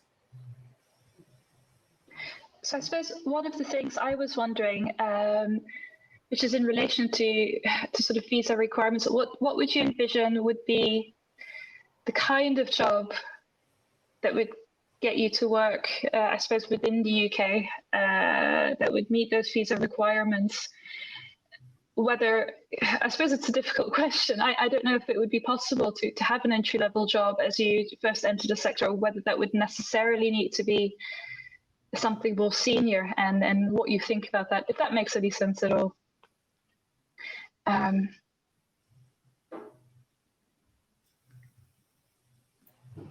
April, do you have any thoughts on that? Yeah, I think it's quite interesting, but I think I'm not, because the case in different countries was really different, and I'm not sure about how can we improve on these things. Yeah. Great. We do have a question actually from the audience. From Gido, I'm not sure if I'm pronouncing that right. So should universities provide more practical opportunities for students to gain skills through more placements? I think that's a really big issue. So I suppose within my own cohort, I'm just taking, I'm just answering this question. Within my own cohort, there were particular limitations according to the kind of scholarship or scheme PhDs were attached to. So some PhDs, depending on what they were a part of, had access to particular kinds of trainings and placements, which makes sense because these bodies have made agreements with particular institutes. But I think as a university, and I suppose having had the experience myself of being able to do particular things and not being able to do other things, I wonder how there could be more homogeneity in this. I wonder how we could ensure that we are making these partnerships and getting that exchange of skills. I think there was a comment as well earlier, I can't see who wrote it just now, but which said that the value of the networking that happens at these placements is absolutely crucial. but how do you offer this to everyone? Or how do you make sure people can make use of this? Or in my instance, I can't really work for free, or I can't really afford the precarity. And so I've made a decision to take a different direction. Yeah, I think it's a challenge for university courses to really kind of balance that. We are completely running out of time, so I think that we can chat more in the public chat. We're going to a break now, so we can talk to each other during that break, or we can do other things, like I can go stretch our legs. But thank you, everyone. Diolch yn fawr pawb. Up next, we have a break. We'll be back at 3 o'clock. So take some time to get a cuppa, stretch your legs, browse the hashtag on Twitter, go and stroke your pet. Either way, see you later and gweld ti wedyn. Thank you very much.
Welcome back to everyone, actually. My name is Alfredo Cramerotti. I'm the director of Molson in North Wales. I'm one of the board members of ICOM UK. I'm very pleased to introduce you the second part of the second day of the conference, our 2022 Working International Conference, Cynefin, Museum Practice for Future Generations. And just a bit of a housekeeping, just to before jumping into the second part. In terms of accessibility, all sessions are closed captions and are available in the mediums of Welsh. And if you do like to promote on social media our speakers' content and comments, feel free to do it. We use a number of hashtags here, actually. One is the WI 2022 Conf, or the ICOM UK Twitter handle, or MDC, the Federation of Museum and Conference Welsh handle, the Welsh Government, and last but not least, Barker Langham hashtag on Twitter. So just to briefly actually remind you about this one, because it's important that the content for our conference is circulated and is discussed further than this room. Now, the next session is an important one. It's called Protecting Cultural Heritage in Armed Conflict. And we have a number of speakers here. Edmund Connolly from Google Arts and another ICOM UK committee member. Noor from Kadhims and In the Frame, Sebastian Majstorovic from SUCHO, and Lisa Moyle from the University of West of England. The session is basically has been urged, I would say, from the invasion of Ukraine, because this kind of event highlighted how important it is to consider armed conflict in emergency planning procedures, actually, for museums. As we know, the 1954 Hague Convention affords protection of cultural heritage during conflicts. And further convention protect cultural heritage from theft and illicit import. But what measure can be implemented in practice to protect tangible cultural items? This session explore such practical measure in conversation with representatives of the Blue Shields, who are currently assisting Ukrainian museums, and database experts backing up collection and management, and lawyers working in the area of illicit traffic in cultural goods. So I would welcome on stage my colleague speakers, and I hope we will have an interesting, actually, and practical, informative session on these important topics. Thank you very much. Edmund, I'll pass you to you the word. Thank you. Thank you very much, Alfredo, and Pinhavandar, everyone joining us. I just want to echo the welcome back to the 2022 conference, and thank you for joining us. Before I hand over and we jump straight in with our speakers, I just want to give a little context to this topic and consider where we are right now as museum professionals discussing the topic of cultural heritage in conflict. This session is on a topic that has sadly become an all too regular feature of our programme and seeks to discuss the insurmountable task of protecting cultural heritage in armed conflict. So we host this session in the hope that it gives colleagues and friends here in the UK and worldwide tools, contacts, and hope for the future, and to believe that we can help save cultural heritage for the future, despite the ongoing global turmoil. Now, Alfredo very kindly already introduced our panel of speakers. First, we'll be hearing from Sebastian, a digital historian and consultant on digital history methods and multimedia storytelling. Then we will go to Lisa, a senior lecturer in physical geography and is part of the Centre for Water Resilience and Communities. And then finally, we'll explore the legal side of protection with Noor, a solicitor and advocate of the English courts, and Noor is the founder of Kadhims and In the Frame.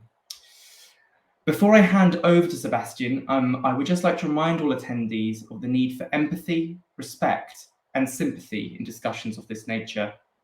Please ensure all questions or comments are mindful of the lived and learned experience of others.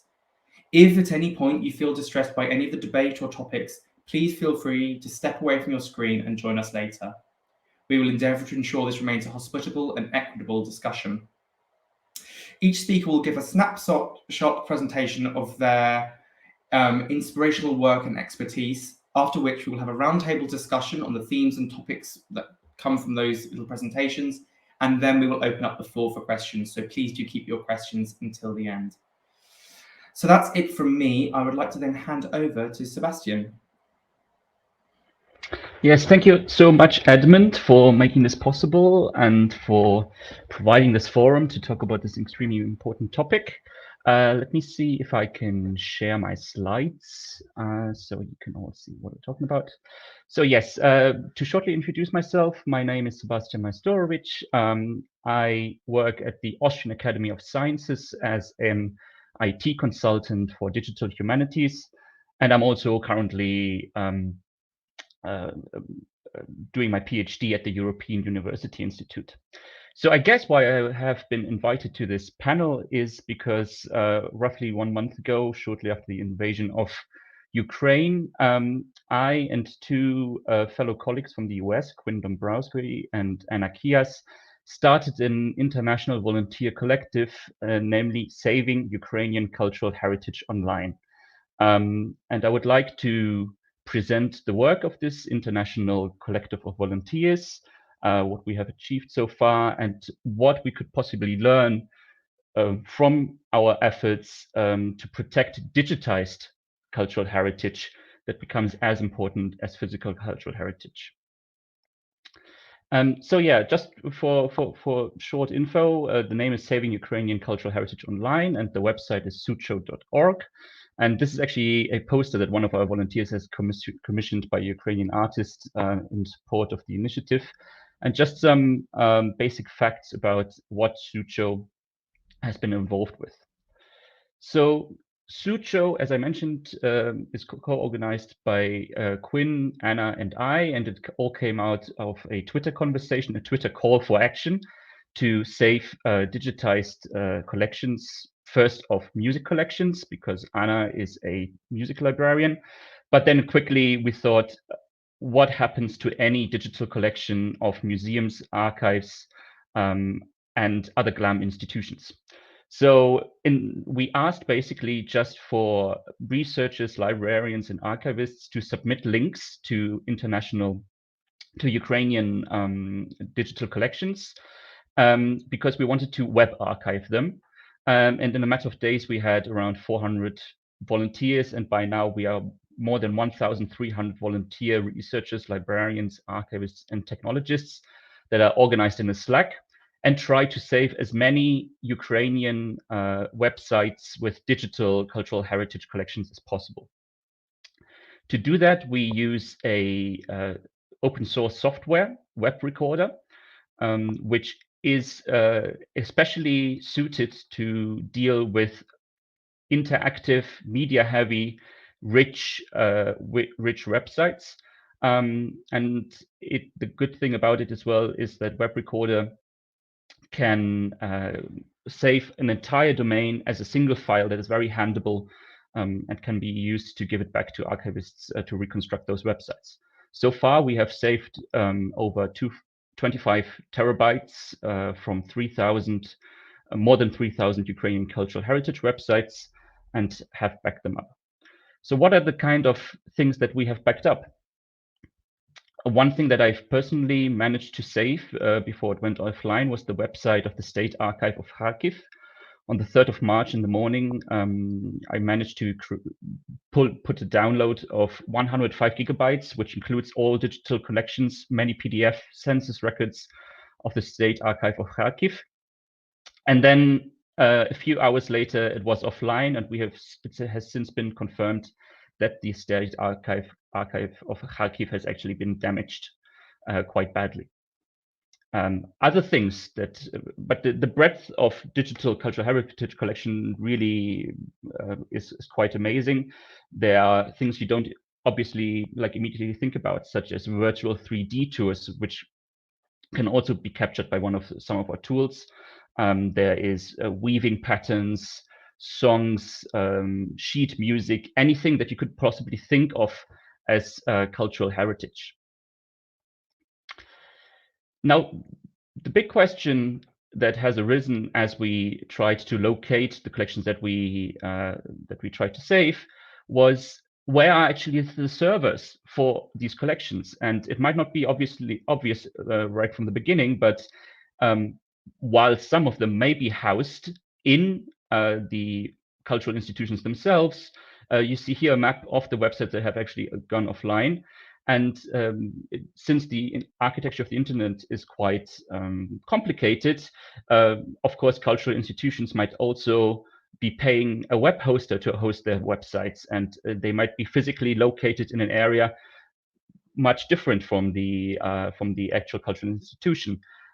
Most of them we have identified as being inside Ukraine, but not necessarily in the city where the cultural institutions might be housed. But obviously, some of them also abroad, and there are whole new problems that we didn't encounter, that we couldn't think of at the beginning, came up, such as what happens to websites that are not in, where the servers are not at risk of physical destruction, but just the bills don't get paid because the administrators of these servers are refugees now, or might be fighting on the front. So I would also ask for a general kind of perspective of, how to preserve digital cultural heritage. Do you know, as cultural institutions, where your servers are? Then I would like to emphasize that such rescue efforts might not only be necessary in case of armed conflict. Unfortunately, I, by chance, happened to be witness. I come from Cologne in Germany, and there in 2009, the city archive collapsed when there was a building accident, so to speak, with the tube that they had built there. So we really realized the need that digital collections do not necessarily need to be archived just at the last minute in emergency, but preventive archiving is a really important factor. My colleague Quinn actually has framed it like this, and I think it's an apt analogy. The kind of emergency web archiving that we have been doing last minute now in Suzhou is pretty much like making Molotov cocktails. It's a kind of guerrilla association that volunteers can do well. Actually, we think better than institutions because we have more wiggle room, so to speak. But that at some point, of course, institutions need to take over. And we also should very much think about how to institutionalize regular web archiving of many collections. How we kind of see the future of this, what we're kind of taking as lessons from our experience is that really the best way to do it would be a distributed mutual web archiving network. And what we would like to see created with that could be a digital version of what, for example, the Federal Republic of Germany maintains, which is a bunker of physical microfilm copies of the nation's digital cultural heritage, which is also protected by Blue Shield. But it seems to us that like in this day and age where librarians, archivists, and any other cultural workers have digitized already so much that an equivalent, a virtual equivalent to such bunkers, a virtual bunker, a virtual backup space for digital cultural heritage data is necessary. Now, who could contribute to that effort, to that mutual web archiving effort? I think we have the institutions and the associations to organize such a, let's say, digital memory of the world register, because a memory of the world register already exists at UNESCO, but it rarely lists digital collections. It doesn't focus on digital collections, let's say like that. So I would really urge all stakeholders that are maybe present today, even like ICOM members or other federations like the International Federation of Library Associations Institutions, to think how we can maintain lists of digital collections that should be archived preemptively on a regular basis. And then aggregators like Europeana could be a huge part of that to enable the regular and sustainable archiving of such collections. Thank you very much. And I'm really looking forward to the ideas from the other participants of the panel and the roundtable.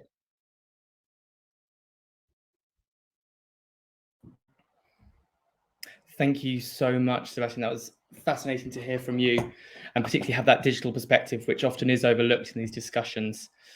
I think we're just having a little technical glitch. So are we going to go straight to Noor, I believe?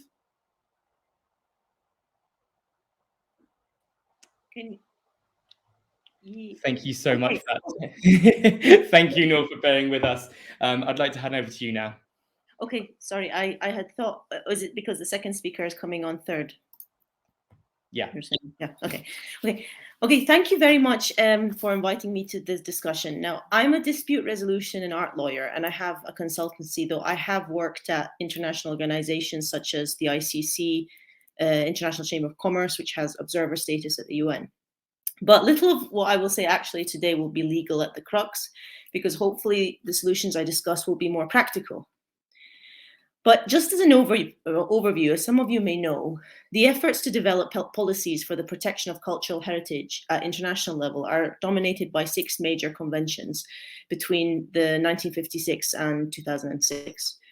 Each convention is dedicated to protecting cultural heritage, either of specific types or under specific conditions. So the one that I will focus on is heritage at risk during armed conflict, 1954 Hague Convention, although you'll be familiar with cultural objects threatened by theft, looting, and other illicit movement, 1970 UNESCO Convention, then you have the 1995 UNIDROIT Convention, you have the protection of cultural, the 2001 Underwater Convention for the protection of underwater heritage, and the World Heritage Convention of 1972. We are living in conflict-ridden times, but when has the world ever been free of war? The civilizations of source countries, such as Syria, Yemen, Afghanistan, Iraq, where I'm originally from, are particularly at risk, as some of these countries have been riddled with armed conflict, and some are still ongoing. This presents a tragic situation in terms of both obviously loss of life and destruction of heritage. It's problematic for the Western world because while cultural history owes much to the source countries, the climate there is more volatile and it's difficult to control museum and heritage site practices or give them the necessary tools for protection. So my talk will focus on the 3 Ps that museums and private individuals, wherever they are, can have in mind when considering safeguarding of heritage: prevention, protection, and preservation. So first, we must anticipate war. It can happen anywhere and anytime. What can we do to be in the best position to protect our culture when the time comes? Does international law help at all for preventative practices? The treaty I'm thinking of is the Hague Convention of 1954, but does it actually do enough, or is it just lofty statements? Prevention is then sometimes not enough. When the tanks are on the ground and the planes in the air, sites need to be protected in real time. So that involves an understanding of the terrain, how to slow down the enemy so as to make important sites impenetrable, and how to barricade the sites. And finally, that being said, even preventive and protective practices do not work when the enemy is bent on destroying everything in sight, regardless of whether it is a military target. We saw this in Iraq in 2003 with the US. So in that respect, preservation is the final P, and it might involve the use of digital technology to recreate or re-envision a destroyed site. To talk about, first of all, prevention. When armed conflict happens, usually it's too late to act. So the priority is always going to be human life and economics, not culture. So at the first stage, states should take appropriate measures to anticipate and prevent destruction of important sites before war comes. Conflict comes with damage, and pardon my French, but shit happens. How do we minimize the collateral damage? Prevention, in my view, is founded on 3 things: education, cooperation, and communication. So to persuade governments to take action, we need to show them the value of that which we are seeking to protect. But here comes the law bit. Although there are a few treaties, the Hague Convention of 54 is the one I want to talk, and its 2 protocols is the one I want to talk about. The UK has been a party to them since 2004. Took a long time for it to be a party. Under Article 3, the contracting parties undertake to prepare during peacetime for the safeguarding of cultural property situated within their own territory against the foreseeable acts of an armed conflict by taking such measures as they consider appropriate. Under Article 8, a special protection regime during wartime exists for centres containing monuments and other property of great importance, provided that they're situated at an adequate distance from certain centres, such as those with a military objective or national defence structures, and B, are not used for military purposes. So the underlying theme of many of the prevention provisions of the Hague Convention is that one needs to be put in place measures before the event. Article 23 also allows UNESCO to step in to provide assistance. But the problem in this convention is that acting under the treaty depends on diplomacy and coordination, which is lacking between states. No real sanction applies for breaches. So there's a great discrepancy. Each state does what it considers appropriate, but who's to say my appropriate is the same as your appropriate, even if the heritage at stake is important globally and not just nationally. But the cause of this, I guess, is not just lack of funding of some states, but a lack of education at the core as to the significance of the protection. But this contrasts with a deep appreciation of significance of culture. And for that, I would contrast my country of Iraq, which has a wealth of culture, and Italy, which has a wealth of culture, but in which laws for protection of cultural heritage are particularly strict. And they are not linked necessarily to aspects of, they cannot be explained in terms of nationalism, but rather ethical and juridical principles of conservation, which have a much deeper root, starting in Rome, Naples, or Venice, long before the concept of the nation state.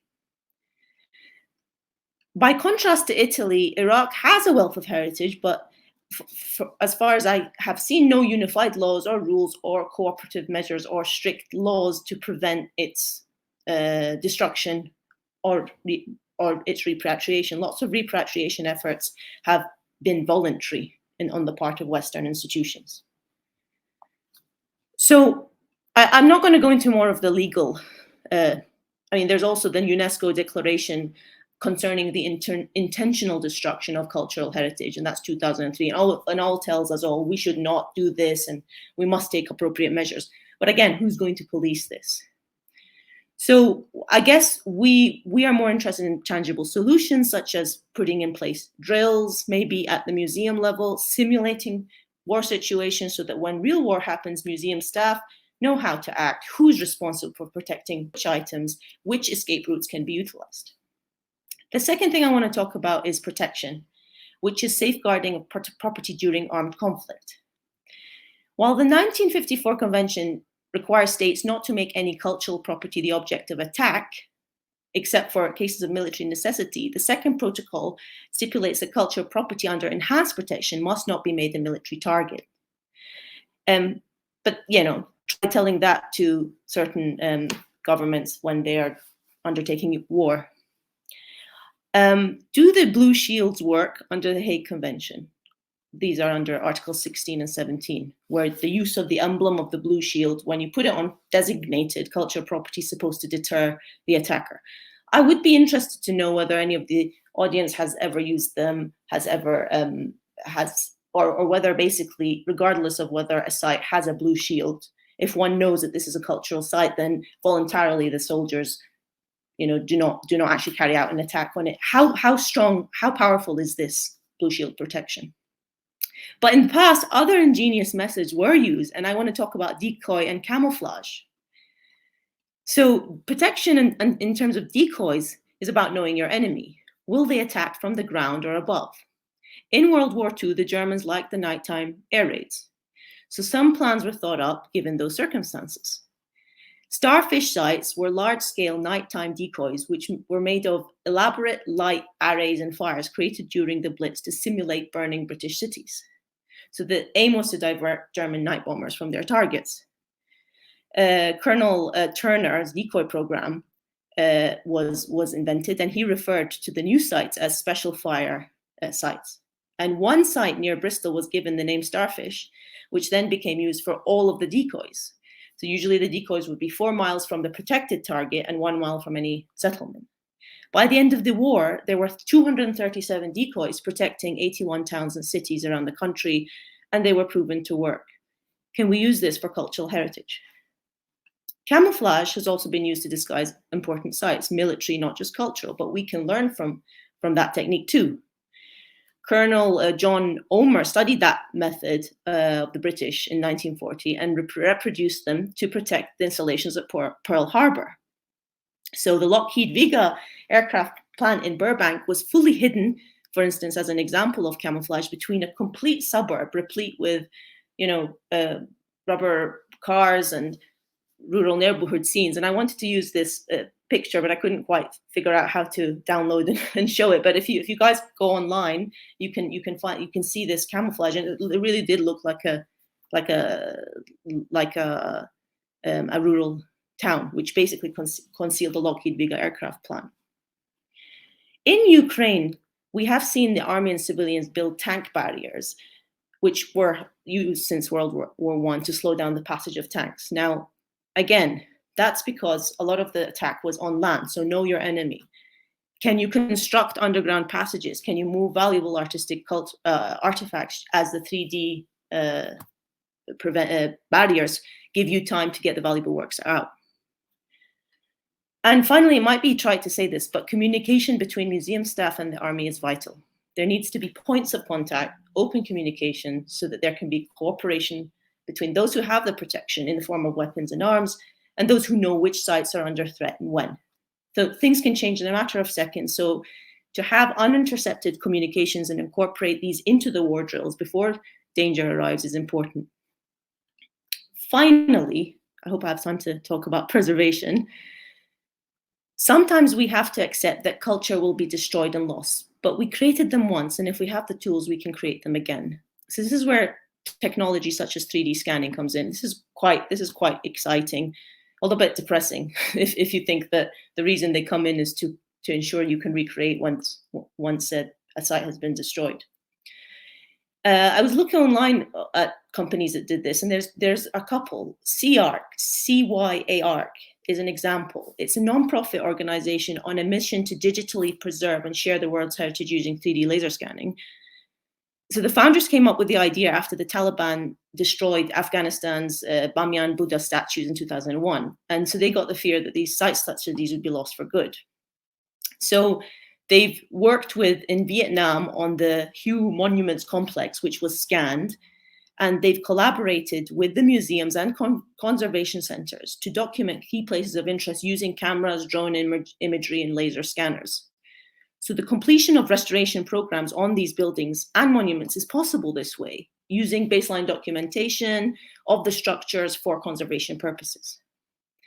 Digital assets can also be used in the promotion of the sites. And, it had to come in somewhere, NFTs. Now they've been talked about, in terms of making money, but at the same time, for the Silicon Valley kind of entrepreneurs. But digital assets can be the sale of NFTs in order to generate the hype and the buzz and give the world community a chance to own and therefore sort of have a stakeholding position in major sites. I haven't quite got my head around how that would work, but then it puts the power of preservation in the hands of the private, not just public, community and governments. Japan, a country whose heritage has repeatedly been threatened or damaged by natural disasters, is also using technology to preserve cultural sites like its Karatsu Castle, with a 400-year history. They worked with a company, so the second company I saw was DJI Terra. It's an all-in-one drone mapping solution. And what's interesting about the 3D technology is that where you have stone walls, which in themselves are 3D, you have to have this kind of technology to be able to recover the site and to capture all angles. So this is all going to be very instrumental and is complementary to the very important archiving procedures of museums and centers. So all of these models can be used. These models the sites can be saved and stored for future use, especially in the case of a natural disaster, such as in Japan, or in war, such as what is happening in Ukraine and in the Middle East and everywhere, basically. It's not legal. I mean, it is legal in the sense of we have the framework of the legal treaties, but again, I read all of them, and there's a whole list of them, and there is nothing with teeth that bites. So everything comes down to cooperation, education, and the 3 Ps: prevention, protection, and preservation. It comes to the end of my talk, and though I wish I had more time, and I wish that I could say to you the law is the answer to everything. I can't, and I hope that it's been useful. Thank you so much for that. I think it's a good tone you ended on, that it needs to have a realist approach to the limits, but also the benefits of law and how far it can go, and that there really are some limitations. And certainly, I think there's some interesting discussions to be having later in this session about the role of the private versus the public in your 3 Ps. But before we get to our round table, I'd like to invite Lisa to the digital stage, and she's going to give us her presentation, and then we will go to your questions and a bit of discussion. Thank you, Lisa. Well, thank you, Edmund. It's an absolute pleasure to be here, and thank you very much for inviting me to this conference. It's really great to be able to talk to such an engaged audience. So I thought I'd give you just a whirlwind overview of the Heritage in the Crossfire project that I lead at University of West of England, or UWE Bristol, where you can also find me if you would like to get in touch. But as per usual, big team effort here. So I just want to acknowledge the other institutions that are involved in this, such as Cardiff, Manchester Met, Newcastle, and Durham. So what do we do? That's actually a increasingly difficult question to answer. At the core of what we do is trying to understand conflict damage. As Noor already iterated, damage happens. We can't protect everything, and we need to know how to deal with this damage so we can actually salvage as much as we can. So to try and tackle that a little bit, what we do is essentially 3 stages. So we do a lot of lab work, and the lab work is great because it helps us to actually understand what does a bullet or a bomb do when it hits, in our case, a stone surface. A lot of research has been done on concrete and other modern materials, but when we're talking about heritage, we're talking about quite often sedimentary stones, which are a little bit softer, and they've also been exposed to the elements for decades, centuries, sometimes millennia, so they've already been weakened. So what happens actually when conflict damages a surface? So we do this through what's called arena trials, and then we take them to the lab and we do a lot of work on deterioration, and I'll elaborate on that in a minute. That's all well and good, but academic research has an annoying habit of ending up on the shelf, preferably as prestigious a journal as you can publish it in. But that's not what we're interested in. What we want to know is, can this knowledge actually help those custodians of sites to do a proper damage assessment so we can then talk about sustainable stabilization and conservation. So we try to apply this work directly doing site investigations, and when we're talking about active conflict zones, providing remote assessments, because it's very difficult for us to travel to regions that are physically unstable. And then what we also do is training. So we're trying to basically spread this scientific knowledge as far as we can, trying not to keep it to ourselves, but actually to say to people, look, here's what you need to know. Here is how you measure things. Here's how you document things. Here's how you do your data analysis and your interpretation. And hopefully that can help with some preventative action. And as I said, it allows us to train people into doing proper damage assessments. So thankfully, this project was born out of stubbornness and anger. And thankfully, from about 2017, the funders started to acknowledge that actually it was worth doing. So we've now been very well supported, which has been a major game changer for us. And that has allowed us to do the following things. So in the lab, one of the things we've just started is actually looking at the impact of explosives. So what we did is actually build structures of heritage materials, but basically coming out of the quarry, there's no actual archaeological or historical value attached to them. They're just stones, and by actually testing on those, we can distinguish the processes without actually having to damage any heritage.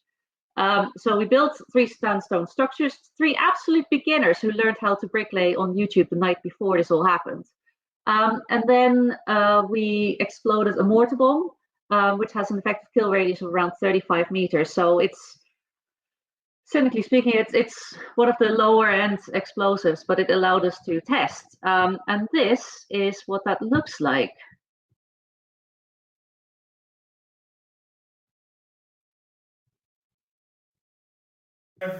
Four, 3, 2, 1, firing.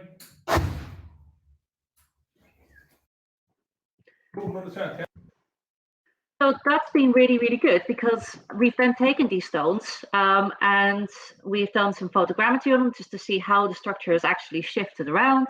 And here you can see 2 of the research associates from our research group who are doing rock surface hardness and permeametry testing on the blocks to see how have these actually been intrinsically changed. And then at Warwick University, we got some really high resolution X-ray data just to see, do we see internal deformation and compression and fractures. And at that point, I've got to say, watch this space because we are full on in the analysis and the results are actually quite promising. What we also do is look at ballistics in the form of small arms and bullet impacts. Bullet impacts are ubiquitous. They're actually much more common than explosives, and they're quite often overlooked. But they do quite a lot of damage. So what we've been working with is semi-automatic weaponry, using the sort of common ammunition that, for example, NATO is using. And what we're seeing is that damage to the surface that we're seeing is, it's one thing. It's aesthetically, of course, very bad, but actually subsurface-wise, the damage extends quite a lot further. So when we put this in slow motion, here's a bullet that's actually hit a block of sandstone, and you can see how it completely fractures the internal network of the stone. So it's actually exploding from inward as the energy dissipates towards the edges. And you can just see what a phenomenal amount of damage this is actually doing.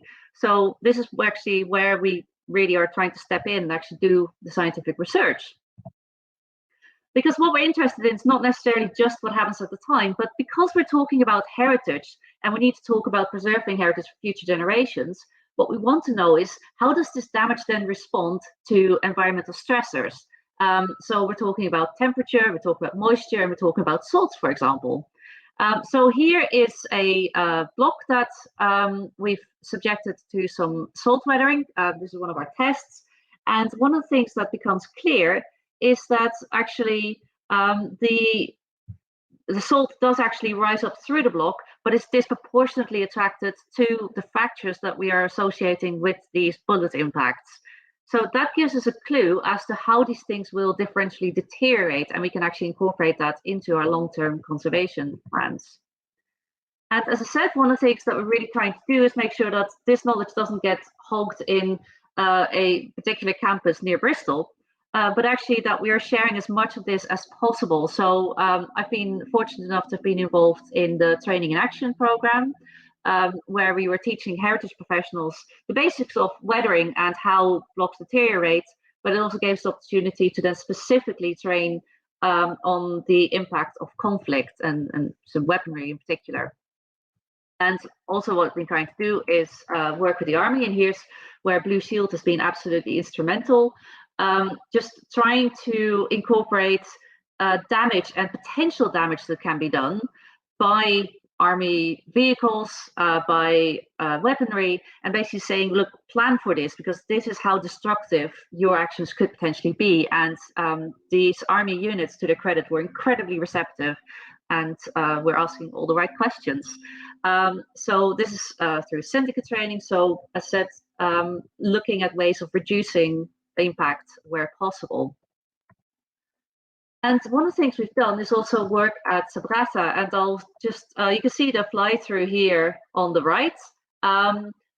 So this is a joint project with Durham University and UWI Bristol, and I'm just going to let this video run for a second.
So in that video, you saw a fly-through that we made of the Roman theatre in Sabratha, and that was all done remotely in many ways. So Durham and UWI Bristol came together, and we got the funding from the Gerda Henkel Stiftung to work with our colleagues Mahmoud Hadia and Ahmed Alamari to actually carry out a full damage assessment of this theatre.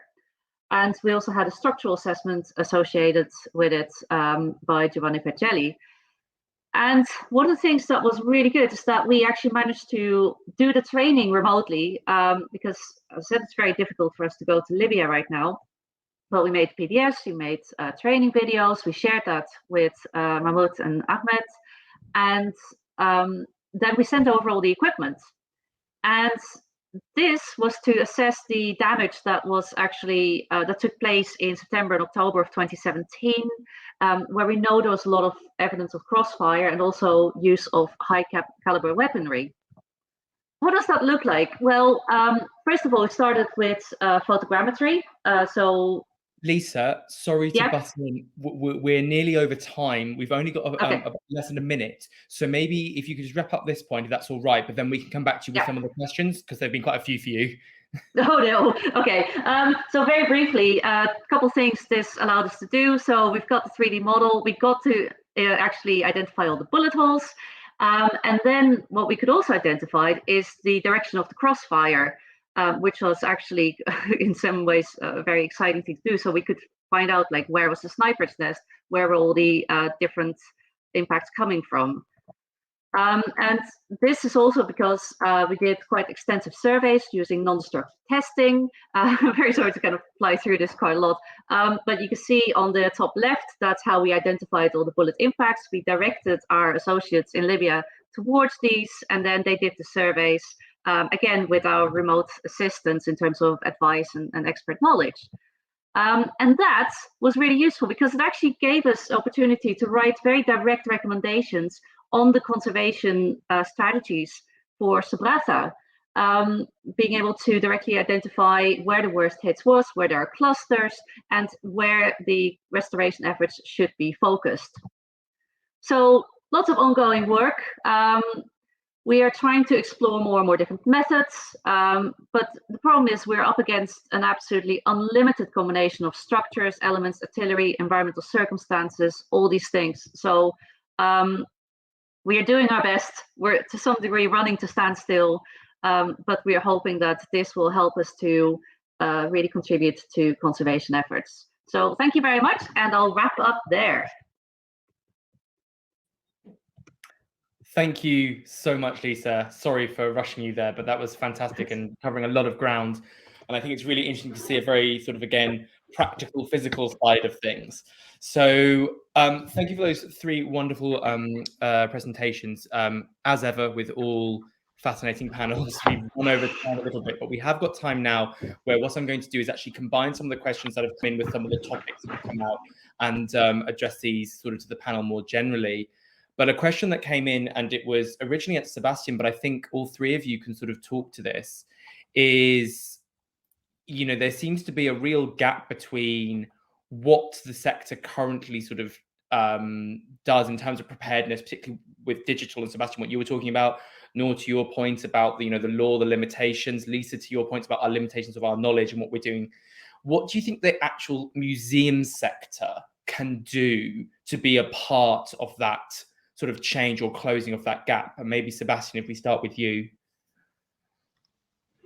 Sure, thank you. I mean, this is a really important question, and I have some ideas, but you know, these are just ideas to start off with. Like, you know, there needs to be a broad discussion, especially as Christian has mentioned this, because there seems to be a certain blind spot that like the cultural sector doesn't seem to be aware so intensively that although institutions might have digitized a lot, that doesn't mean these things are secure. Things are not automatically backed up on the internet. So that's the first thing.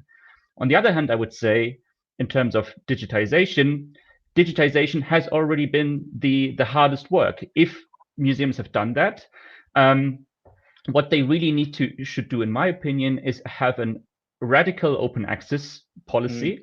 Yeah. And then they should like optimize their websites so that they can be saved by anyone.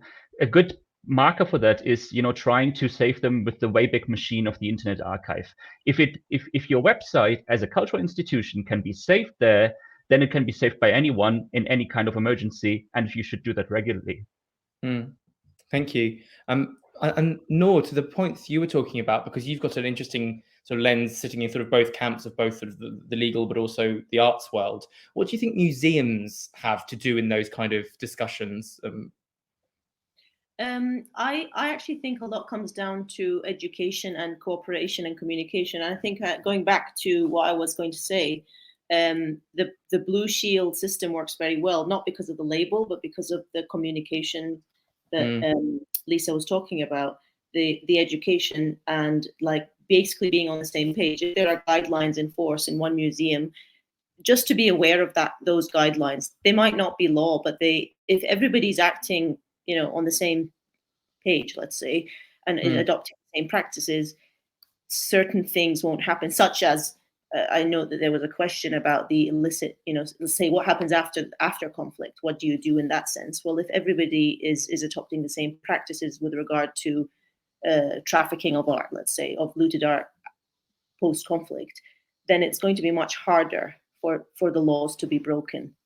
I think, so basically communication between museums is very important, and to have key points of contact.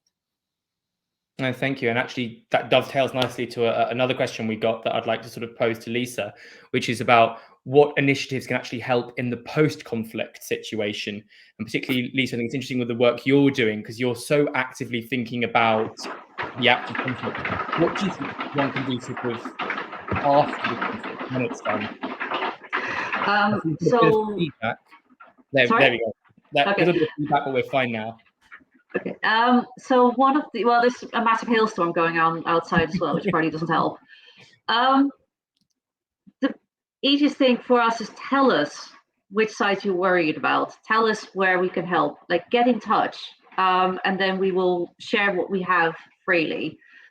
Whether it's an organization, an individual, we don't ask questions about political impact or anything like that. We are just there to support the material science end of things. So a lot of it is as well communication.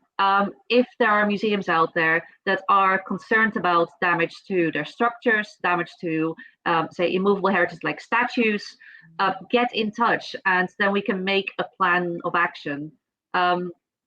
Communication is absolutely key here. We will keep doing what we're doing. We'll keep trying to generate this knowledge. We're guessing most common scenarios, but the more we are told by those who are on the ground, the better we can actually help, and the more effective our attempts at stabilization will be. No, that's a very good point, and I think I'm not just because of time, but I'd quite like to end our conversation there with a discussion about the post-conflict period, because whilst these are very trying times for colleagues and friends around the world, we should rest assured that these times will pass and that museums will persevere. They always have, and they always will. So on that note, I have to thank Lisa, Sebastian, and Noor. That was a fascinating discussion on a very complicated topic, and it was quite heartening to have, rather than some of the more theoretical debate, really practical examples of things going on in the world that we can be inspired by and, of course, collaborate with. I'm going to wrap up the session now. Thank you very much for joining us. I'm going to hand back to Alfredo to introduce our next session. Thank you so much. Thank you so much, Edmund. It was a fabulous session, really, really topical, I would say, and thank you to Noor, Sebastian, and Lisa as well. Our next session, it's about museum practices and refugees, and is a conversation with Helena Perez Alvaro, who's also a ICOM UK committee member, Joe Ferber, Finwala Rogers, and Eric Negal Charles. The session looks at how museums work with and about refugees, exploring the increasing role, let's say, of museums and institutions in safeguarding human rights. As an example, here in Wales, actually, in the early 2000s, after Swansea became a dispersal area, the Dylan Thomas Centre began working with displaced people, refugees and asylum seekers as well, and local people to hold sort of a community events at the centre itself. and the Dylan Thomas Centre become a sort of a focal point and importantly a safe space for these communities. And we talked earlier about the Blue Shields, which also help working basic help to and work with displaced people, not only actually with preserving cultural heritage. And since museums and cultural heritage sites during and after conflict are reused often by refugees for shelter, how to tackle this important element of this scenario. So I would welcome actually our colleagues actually on the stage, Elena, Joe, Finwal, and Eric. Elena, thank you very much for being here, and good to see you. I'll kind of hand it over to you. Thank you. Thank you very much. Hello, everyone, and welcome to this 2022 working conference. We are going to start with our last session, Museum Practices and Refugees. And we are going to try to answer the questions of how do museums fit into the narrative around the refugee and migrant crisis. Migrant is a big political issue, and refugees are defined as people who have been forced to leave their home country. Museums around the world are working with migrants and refugees in different ways. So we are going to try to find a voice to those museums who are working towards inclusion of these refugees. So for this stimulating conversation, I am going to be with Ms. Jo Farber, curator of the Dylan Thomas Centre in Swansea, Mr. Eric Charles, a Cameroon-born Wales-based writer, poet, and activist who has been running poetry workshops for refugees and asylum seekers, and Ms. Fiona Rogers, art and cultural property lawyer and chair of the UK Committee for Blue Shield. I am myself a heritage consultant and a researcher at Nelson Mandela University. So thank you all for being here with us.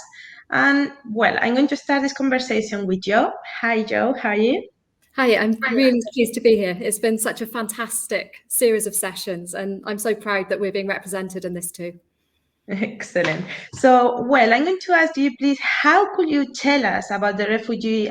Could you tell us about the refugee program that the Dylan Thomas Centre has been leading, please? Yeah, of course. And this goes back to the early 2000s. In 1999, Swansea was designated as one of the UK cities where refugees were going to be so-called dispersed to. It was a UK government policy to disperse asylum seekers to different cities around the UK. Swansea became one of those cities. In anticipation of this, a wonderful third sector organisation, Swansea Asylum Seeker Support, was set up to provide all kinds of support and welcome to the people coming to Swansea, many of whom would never have heard of us, will need orientation, will need help negotiating the Home Office, all kinds of things. So we worked with SAS to provide a creative outlet for people. A series of wonderful anthologies were produced during the 2000s, and the wonderful Eric on our call as well, it was one of the editors and the contributors and the organisers of these events. I had a role in both areas, really. I've worked at the Dylan Thomas Centre since 1999. I started here as a student, and I've done many different roles here. But I was also a volunteer play worker with SAS, with Swansea Asylum Seeker Support. So I got to know the refugee community through my work at the centre and also through my work in volunteering. So we'd have these amazing community book launches where asylum seekers, refugees, local writers would come and share their work. We'd share food from different countries. I would end up missing out on listening to quite a lot of the literature because I would probably be in another room playing with the kids and organising activities. So that was great fun, but it gave me huge insight into the sort of possibilities in offering our museum as a sanctuary for everyone in our community, whether they were local people, whether they'd just arrived, whether this was their new home.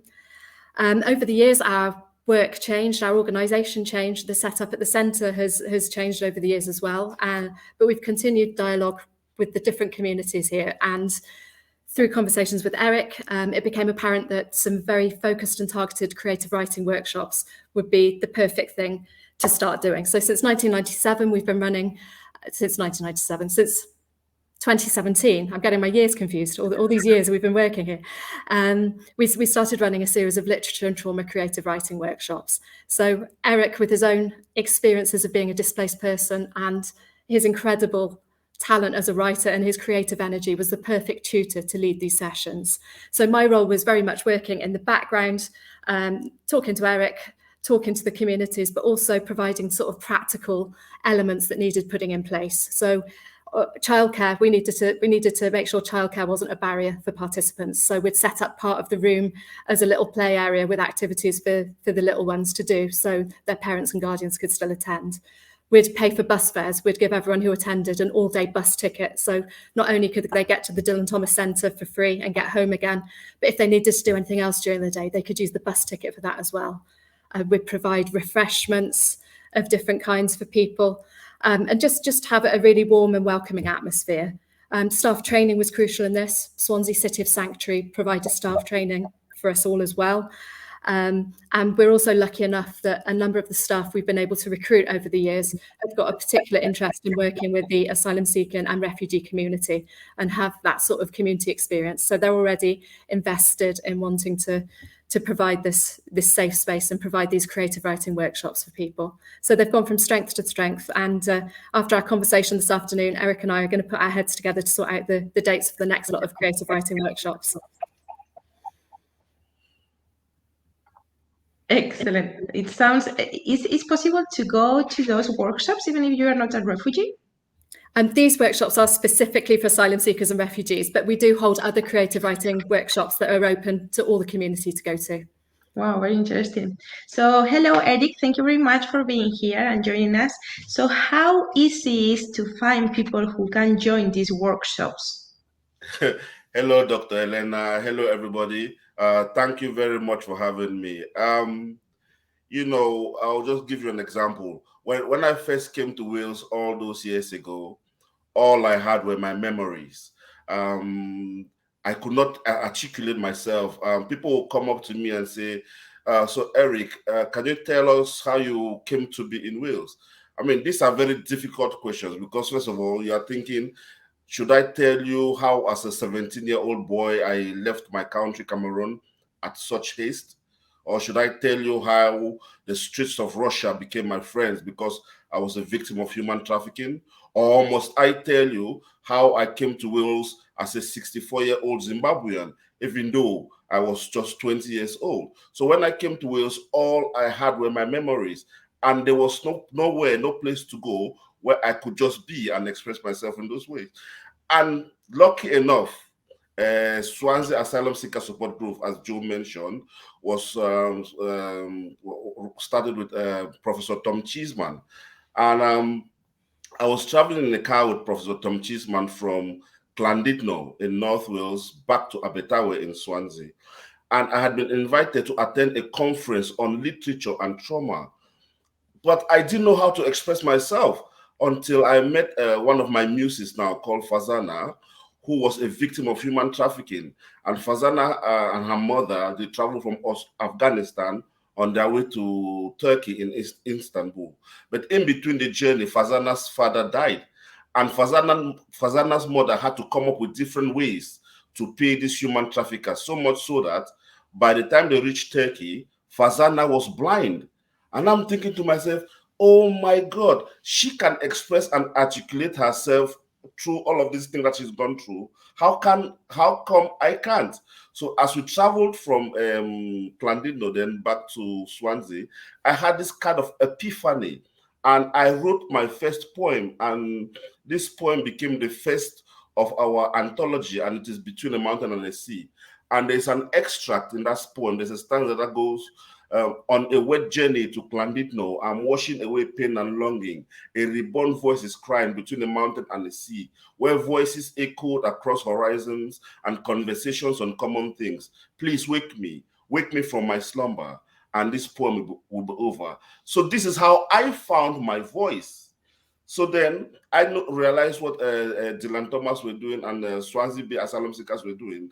And then we started putting these anthologies together because through helping people finding their voices, I kind of found mine. And we've been going since 2001. We've published many anthologies. And the most important thing, and one of the greatest things that is going on at the Dylan Thomas Center in terms of this literature and trauma workshop, is the fact that when people come to these places, they come and they become who they are. So we give them back their names, give them a platform, but more importantly, we follow through this Welsh folk tale tradition, which says, if a stranger comes into your house, they have to tell you a story for 3 nights and 3 days, and then you tell them a story for 3 days and 3 nights. Only after that, then you can ask them, where are they from, or where are you from? So we follow this basic principle. So by the time these people have attended 1 or 2, 3 sessions, people are free to express themselves. You know, Luke now will tell us about what a lion means in Pakistan. You know, this is how it is. So people come into these spaces and they express themselves and they just become who they are. So they move from telling us folk tales slowly to their experiences of the immigration system. But we use simple stories, for example, the lion, the goats, and the tortoise, to talk about the complexities of the immigration system in the UK. So this is how it is. This is how it is. And then our work kind of have a ripple effect. And the louder our drums, the more people come. Well, we will go back to the language barrier afterwards, but I would like to say thank you to Fiona Rogers for being here with us today. And I would like to ask you what has been the involvement of UK Blue Shield with refugees? Yeah, and thank you so much for inviting me today, because I don't usually get to contribute to panels about people, and specifically refugees, because I think people, they know that Blue Shield protects heritage, but I think everybody just assumes, oh, that's, you know, that's tangible heritage, and we don't have anything to do with people. But actually, Blue Shield, we think that, you know, heritage is inextricably linked to people, to their histories, their identity, and that it's very hard to separate the tangible from people. So whilst our remit is quite limited to people who are connected to cultural heritage, we do have quite a big impact, and Blue Shield is sometimes referred to as the cultural heritage equivalent of the Red Cross, and I would say that that's never really felt more true than in the last sort of 12 to 18 months, when Blue Shield has become a lot more involved in refugees and evacuations of cultural heritage workers from countries of conflict. And I think part of the reason for that is because we have this quite unique role where we're the connection between the cultural heritage and museum community and the military. That's our function. And so we've got that expertise within our network. And so we have access to what's going on the ground in disaster situations, in conflicts within that heritage community. So often we can share a lot of information to people on the ground about what they need to do, potential countries that might be open for visas, and that kind of thing, particularly when we're trying to place people with institutions, fellowship opportunities. But it works the other way around as well, because part of our role is to protect people who are sort of the defenders of cultural heritage, and often those people are at quite high risk. I won't say most risk, but at high risk, because part of their role is often advocating for, you know, different cultures, different civilizations that are usually a catalyst in any conflict. So these types of people are usually targeted for their profession, for their beliefs, to try and educate the local community. And so what we will often do is we will try and talk to governments who are dealing with asylum seekers and refugee applications, dealing with people most at risk, to explain why those people are at particular risk, to help them try and understand the threat that is there and the priority in terms of getting people out. And of course, the last 12 months, that was quite a big part of Blue Shield's work. And we worked with the heritage communities and museums in particular, because actually when conflict breaks out, we rely on institutions around the world who have the expertise to say, you know, what the sort of status of these people are, what skills they've got, how they could potentially be placed somewhere else. They could continue their profession outside of an unsafe country. And so we've been working on helping people with visa applications, actually finding fellowship opportunities, and really going through our networks as much as possible, just to connect and communicate and keep everyone aware of what's going on, to try and help people continue the work they're doing, whether they're in the country or when they leave. Excellent. So, as I said to Eric, I would like to take up on the question of the language barrier, because I imagine that refugees come from all kind of places and all kind of languages. So, how do you all overcome this language barrier? Joe and I, we used to joke that maybe at the Dylan Thomas Center, we should form our own little section of the United Nations, because you are correct. We have so many speakers of so many different languages. But one of the things that gives that commonality is the fact that people who choose to most of the time come to the UK have to speak a little bit of English. But you see, when it comes to creative writing, there are things that we use that is beyond language. So most of our stories will also use story maps. So instead of talking about the word in English, a lion, we'll actually draw a picture of a lion. So we use storyboard and story maps to help navigate this small barrier. And for example, myself, I speak several languages. I speak French, English, I speak Bakuri, Bantu, and I speak Russian. So there are kind of similarities that navigate. I must also add Sharia Kamrai. So there are all of these little things that cross over in terms of languages. But for speakers of second languages, when they come into our program, we actively encourage them to speak or write in their mother tongue, because we have facilities where we can translate if needs be. So SAS has qualified translators for many languages. So coming to these workshops at the Dylan Thomas Center, language has never and will never be a barrier, because if you are someone from Pakistan, Iran, Iraq, the chances are there is someone within your community who will be able to help, and like Joe said, will provide transport fare, reimburse all of these little things that can be a barrier to access. We'll help provide. So language for us is not an issue. In fact, we encourage people to speak in their language. Like we were doing something in Welsh. It's called Glaw Elephant, and in my language, it's called Mbuan Joku. Two complex phenomenon, which simply means rains that are so heavy, it feels as if elephants are dancing on your roof. But we could not express them in English, because in English it's too verbose. But in Welsh, it's two words: Glaw, elephant. In my language, Bakuri, is Mbua Njoku. So there are ways we go around these complexities in terms of language. Because I imagine I have been working myself on some research on the interpretation of international convention, especially International Convention of Human Rights, how it is applied, for instance, to the Mapuches, and how do they understand what the convention is saying, like social security or things like that, that is completely different for them. So my question goes for you, Fiona, how UK Blue Shield deals with these complexities of interpretation and translation.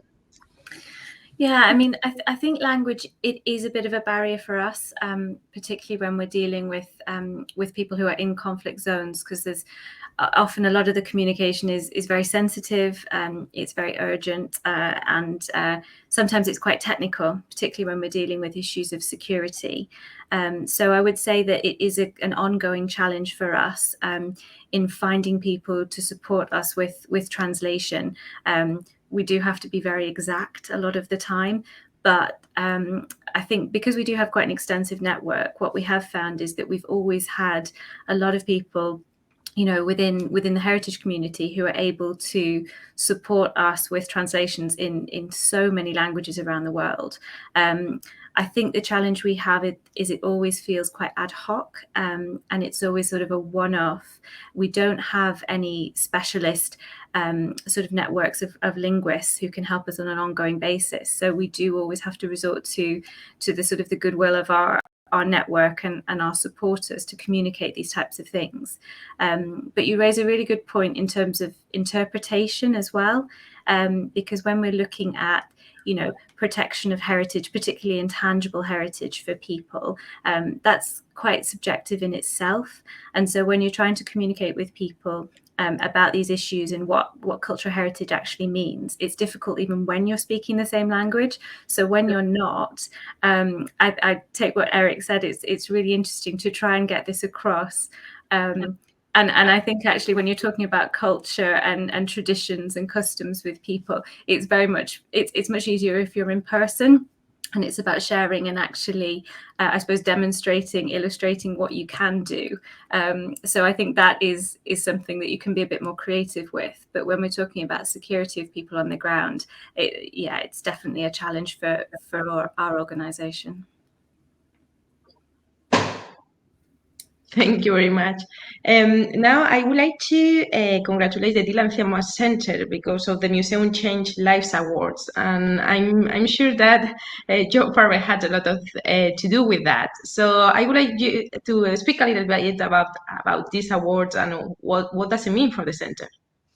It's about what it means for Eric and for all the participants more than anything else. I mean, obviously, as a centre, we're so pleased that this long-term work we've been doing has been recognised, but this wouldn't have happened without Eric and with everyone coming to the workshops and taking part and putting aside the day-to-day struggles they all have with dealing with their status, dealing with their home office, dealing with poor accommodation, trying to navigate the school system. You know, just being able to provide that place where people can come here and put aside those worries for a little while. It just means the world to us to be able to provide that. And to really try and place the Dylan Thomas Centre in the heart of our community. And I was thinking about language and, you know, the discussion just then. And I think we're so lucky to be able to work creatively here, because every time a poem's translated, it becomes a new piece of creative writing in a way. And for someone to just see their work written in one language and then maybe translated into another. I know one of the anthologies back in the 2000s that was published by a Welsh publisher, Parthian Books, and the work by all the contributors was translated into Welsh as well. So it's just so exciting that there are all these different means we can find for people to express themselves and to find common ground. And our work here generally is all about helping people express themselves, whether it's year one primary school kids coming on a school visit who haven't learned to write yet, and we make story cubes and tell stories that way, or whether it's working with Eric and all the other people in the community to try and provide more specialist support. But ultimately what we want to do is just make sure that our work with asylum seekers and refugees is something that permeates all aspects of our programming. So we're currently, we're lucky enough to have an Esme Fairbairn Collections Fund grant at the moment. And so part of that, it's a family engagement project, but we'll be working with the families who come to Eric's workshop on this project as well. And it's very intercultural as well. We're aiming to get as many members of the community together and talking about Dylan Thomas, talking about the amazing objects in our exhibition, and getting creative together. So while the literature and trauma workshops are specifically for displaced people, everyone is encouraged to come to the other activities that are programmed, and we just want to help community cohesion as much as we can and get people meeting and chatting and feeling at home best as possible, really. Because Fiona before has said a word that I think is important in the topic, which is safety. And how do you think, Joe, that people who go to the Dylan Thomas Centre feel safe enough to tell their story?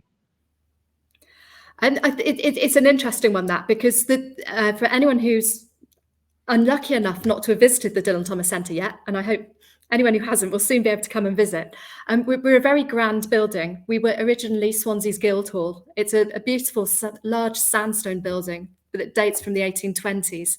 So it can look very imposing to people who haven't been here before, people who may not be culturally engaged, or people who may be new to the city and not sure about walking through the doors into this large building. So first of all, we've got to break down the barriers, get people confident coming here. So whether that involves me or one of my colleagues going to the African Community Centre or going to the drop-ins and meeting people, you know, we'll do that if we need to, because quite often that face-to-face contact, people being able to meet someone and be encouraged and supported in going somewhere will then get them through the doors. And then once they're here, our staff, our front of house team are exceptional, and the welcome they provide for all our visitors is just brilliant. So as soon as people walk through the door, they're greeted, they're orientated, they're made to feel welcome.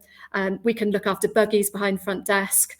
We've got baby changing facilities. We've got everything anyone can need. And we've got a very family-friendly exhibition as well. So that any of our refugee families who are looking for something free to do, we've got all sorts of children's activities going on as well. So we try and cater to all sorts of different aspects that people might need in order to support them and make them feel welcome.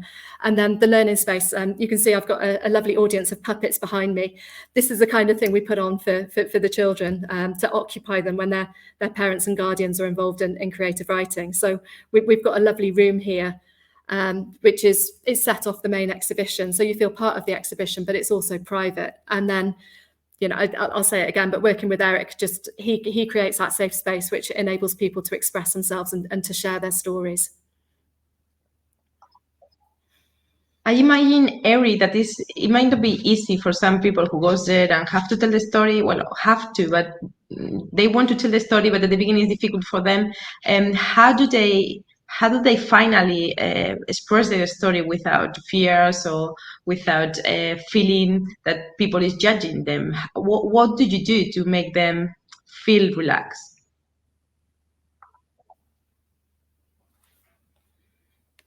I think you are mute. Yes, when they come into our presence, they understand straight away from the beginning that they are not dealing with authority figures. They are not dealing with the Home Office. They are not in a detention center. They have that sense of freedom. So they will have conversation with us like, oh, you know, when I was at the dispersal center in Croydon, they gave me 2 blankets, a toothpaste, and 3 sheets. This is one of the memories that they have. So what I do most importantly in the program, I take people back to a place of comfort, back to a place where before they experience conflict, back to a place where they will go out in the morning and drink fresh palm wine, back to a place where they will go into the gardens and collect strawberries. I go to these basics, the simple, go to the streams to fetch water. I go to a place of happiness. So they start telling us these little stories back to, sometimes they go back to their childhood memories.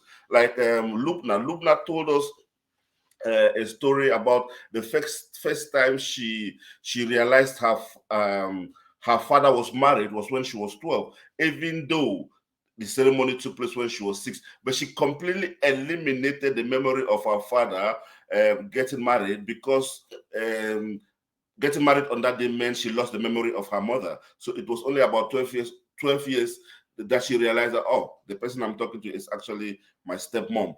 But this is where we go to. This is our go-to place. So we use place, memory, and language as a starting point in order to build the confidence to be able to come to, okay, well, I'm in the UK now. This is my housing situation. I've been on the system for 20 years without a decision. So this is a gradual process. And you should understand that our interest in the creative writing workshop is not for people to come and spill their guts to us about, because we cannot actually help.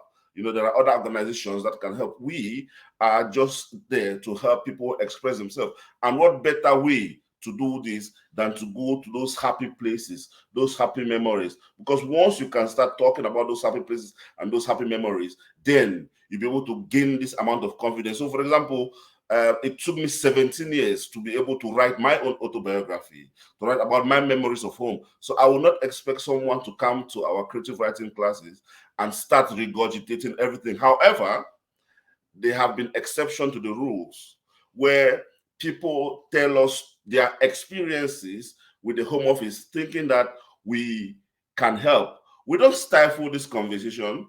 We just make them they tell their story bit by bit, but they also understand at the end of the day that we are only here to provide a creative space. We cannot advocate on their behalf, but we'll help them get away from this. I close my eyes in my room, and my room, so everything starts shrinking, and it's like doom. No, when you come to the Dylan Thomas Center, you come to the creative writing workshop. We introduce you to folklore. We introduce you to the dance of the ekule kule, to the barkings of it, all of these type of things, and from there, then you have the confidence to be able to tell your story. And I think this is why I support this kind of collaboration. Also, adding to Joe's point, yes, the Dylan Thomas Center is quite imposing, even for me. But I go there knowing fully well that I'm following the footsteps of a great man, And there's a quote by Dylan who says, Joe, you can correct me because I think I might get it wrong. He says, "In my hands I hold an angel, a madman, and a beast." So effectively, people who flee, refugees and asylum seekers, they have all kinds of complexities that they bring into wherever they find themselves. You have to start from scratch. You have to start learning a new language. So you have all of these things. So what Dylan Thomas and I am doing is to provide a creative hub to start again from the beginning, knowing fully well that at some point there'll be light at the end of the tunnel. I know that's a cliche, but that is correct. Thank you. So, Fionuala, coming for what Eric a little bit said, I think we are talking a little bit of intangible cultural heritage too here, because of memories, because of stories.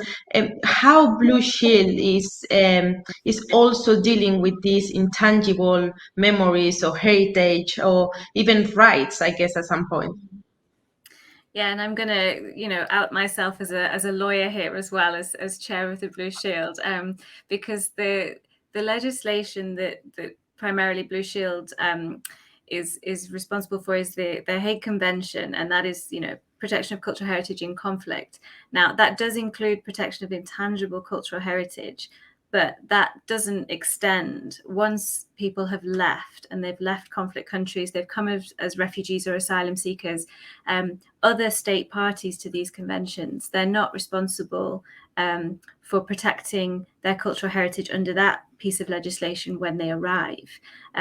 So that's that's something that we're always very conscious of. It's when you're in the country, it's got to be protected and preserved while the conflict's going on. But once you've left, it's up to each country where people end up to really protect and preserve people's rights.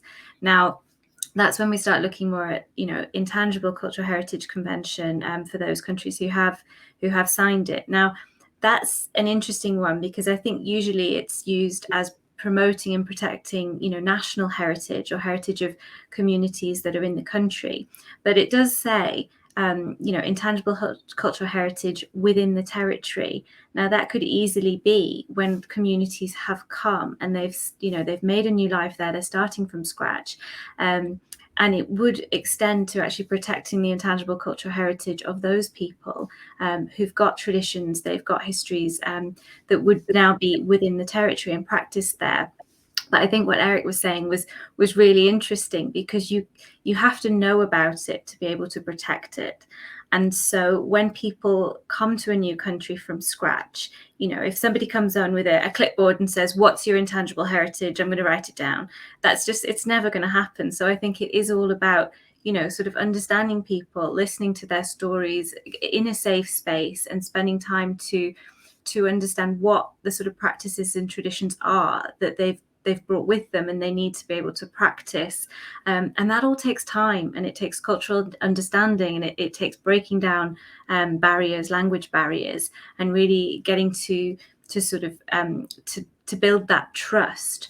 And so that's not something that Blue Shield is able to do because we're very much focused on conflict and disaster. So what we really try and do is we try and communicate with these institutions like the Dylan Thomas Center, who's ideally placed to do this, is to talk about the types of people who've come over, the types of intangible heritage that we identified as at risk when they were in these situations.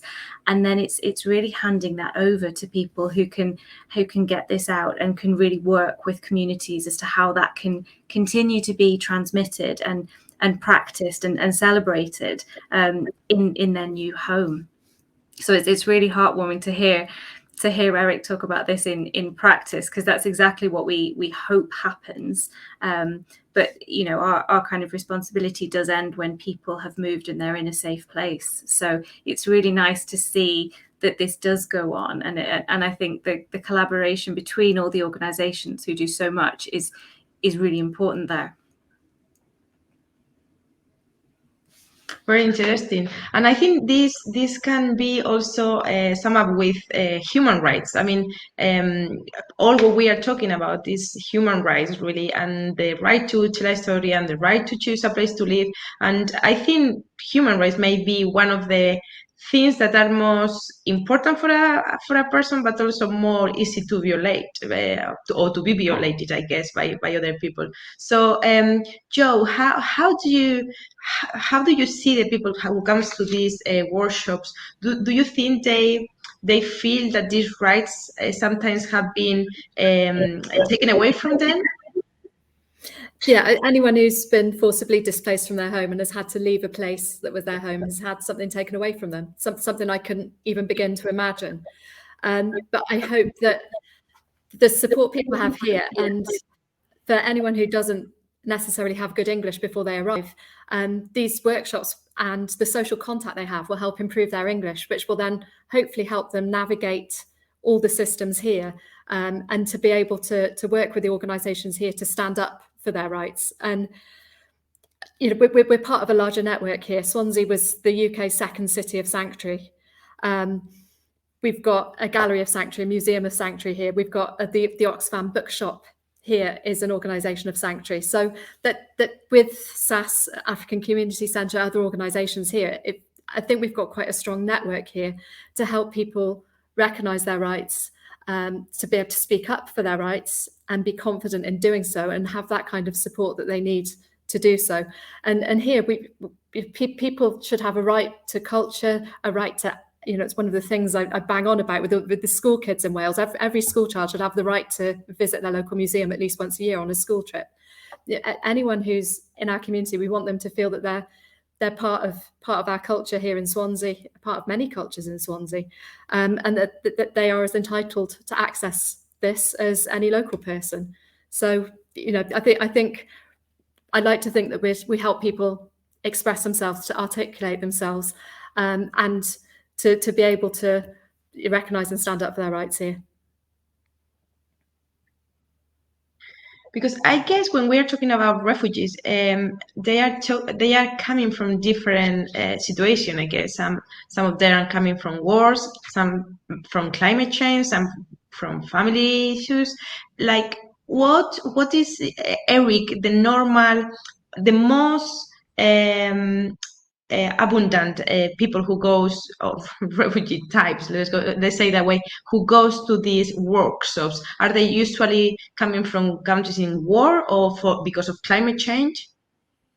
From all sorts of background, including of recent climate changes. But to be honest with you, I'm not too familiar with those who have fled their countries because of climate changes. Most often than not, people are fleeing. The ones that normally come to us, it's because of either dictatorships, or their freedom of expressions have been curtailed, or all of this kind of background. I don't think we've had a case at the Tilantoma Center where someone has actually fled. But regardless of whatever situation they flee from, we provide them with that comfort that we are not judge, jury, defense, or prosecution. No, we are just a space to be creative, and our interest is not how you left or how you got to be in Swansea,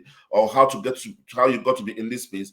Our interest is to see how you blossom, So we do everything to fertilize your seeds, to help you into a new path, and to help you ensure that yours become a success story. Because at the moment, the amount of time that people have to stay on certain things like the Section 4 or being in an accommodation for years and years, not knowing what the future holds, all of these kind of complexities can push people to the verge of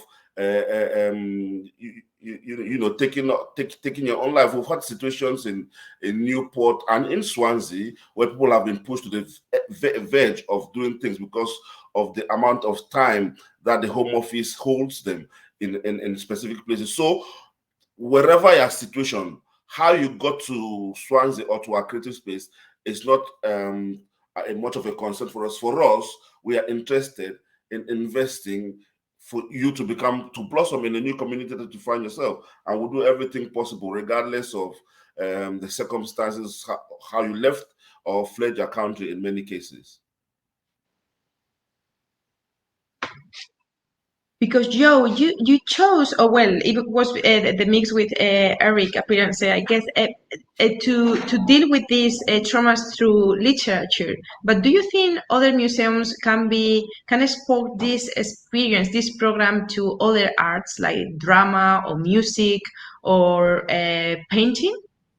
It's all about self-expression and how we tell stories. And for us, we tell stories through creative writing, either orally or written.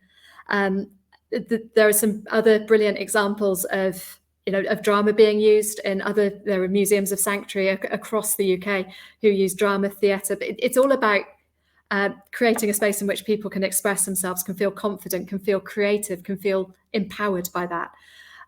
We all interpret our collections through stories, through storytelling, and that's how we keep them alive. And anyone who saw the brilliant session with Karin and Carol earlier will see the House of Memories project and how that's going to work as well. And I'm really glad that we're going to be a partner in that as well. So we'll be using our collection to tell those stories with people living with dementia. So there are so many possibilities for all museums to interpret their collections through all sorts of creative forms, and many are doing that brilliantly already. And I think it's always a great way of being able to engage new audiences as well. For us, of course, with the Dylan Thomas Centre, we've got our permanent Dylan Thomas exhibition, but our exhibition itself looks at his friendship and relationships with other writers, artists, and musicians. None of us exist on our own. We're all part of that community. We're all part of a Cynefin, to use the word of the conference. So I think it's something that a lot of museums are doing, and increasingly in Wales with the new curriculum, that's how we're going to be interpreting our collections with all the young people who hopefully be coming in increasing numbers as a result of the new curriculum. And there's huge possibilities.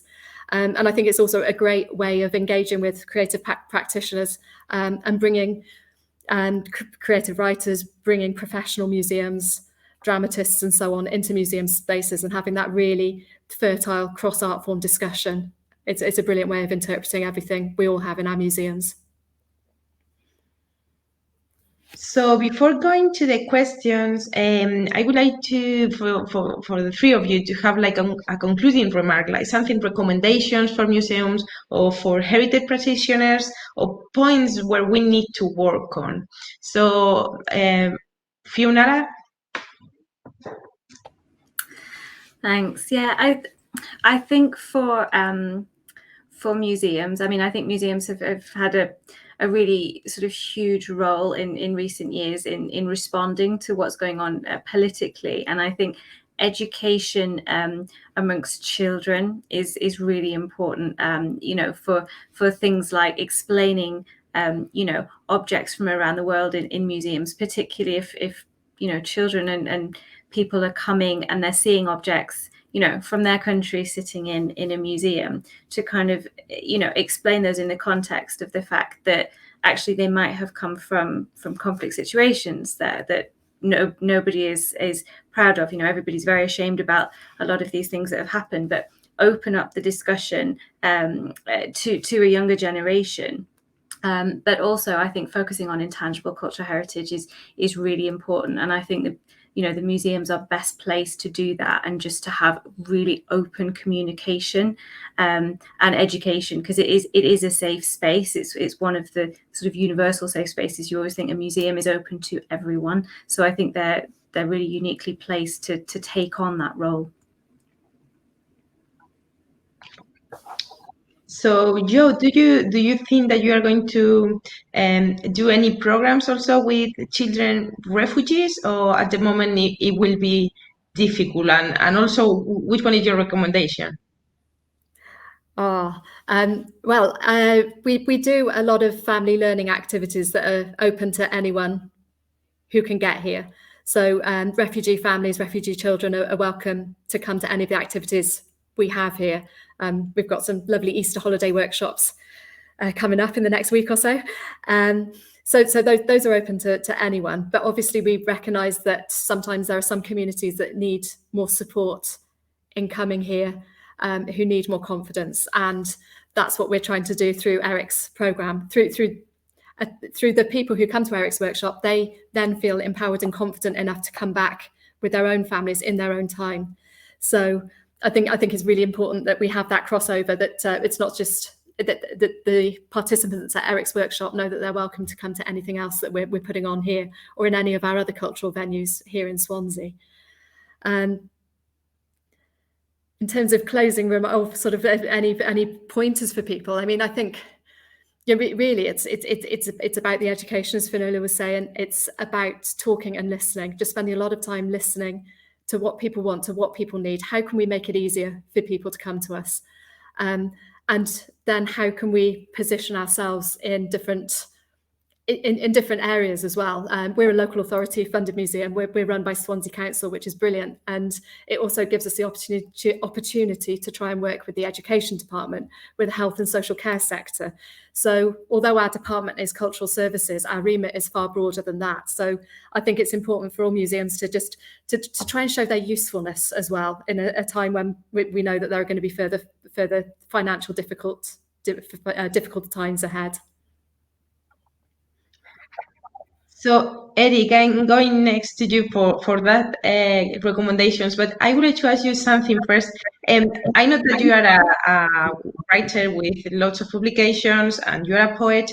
Do you think that those amazing skills are necessary to run a program like this in other museums around the world? I think sometimes, to quote an old English idiom, it's good to hear from the horse's mouth.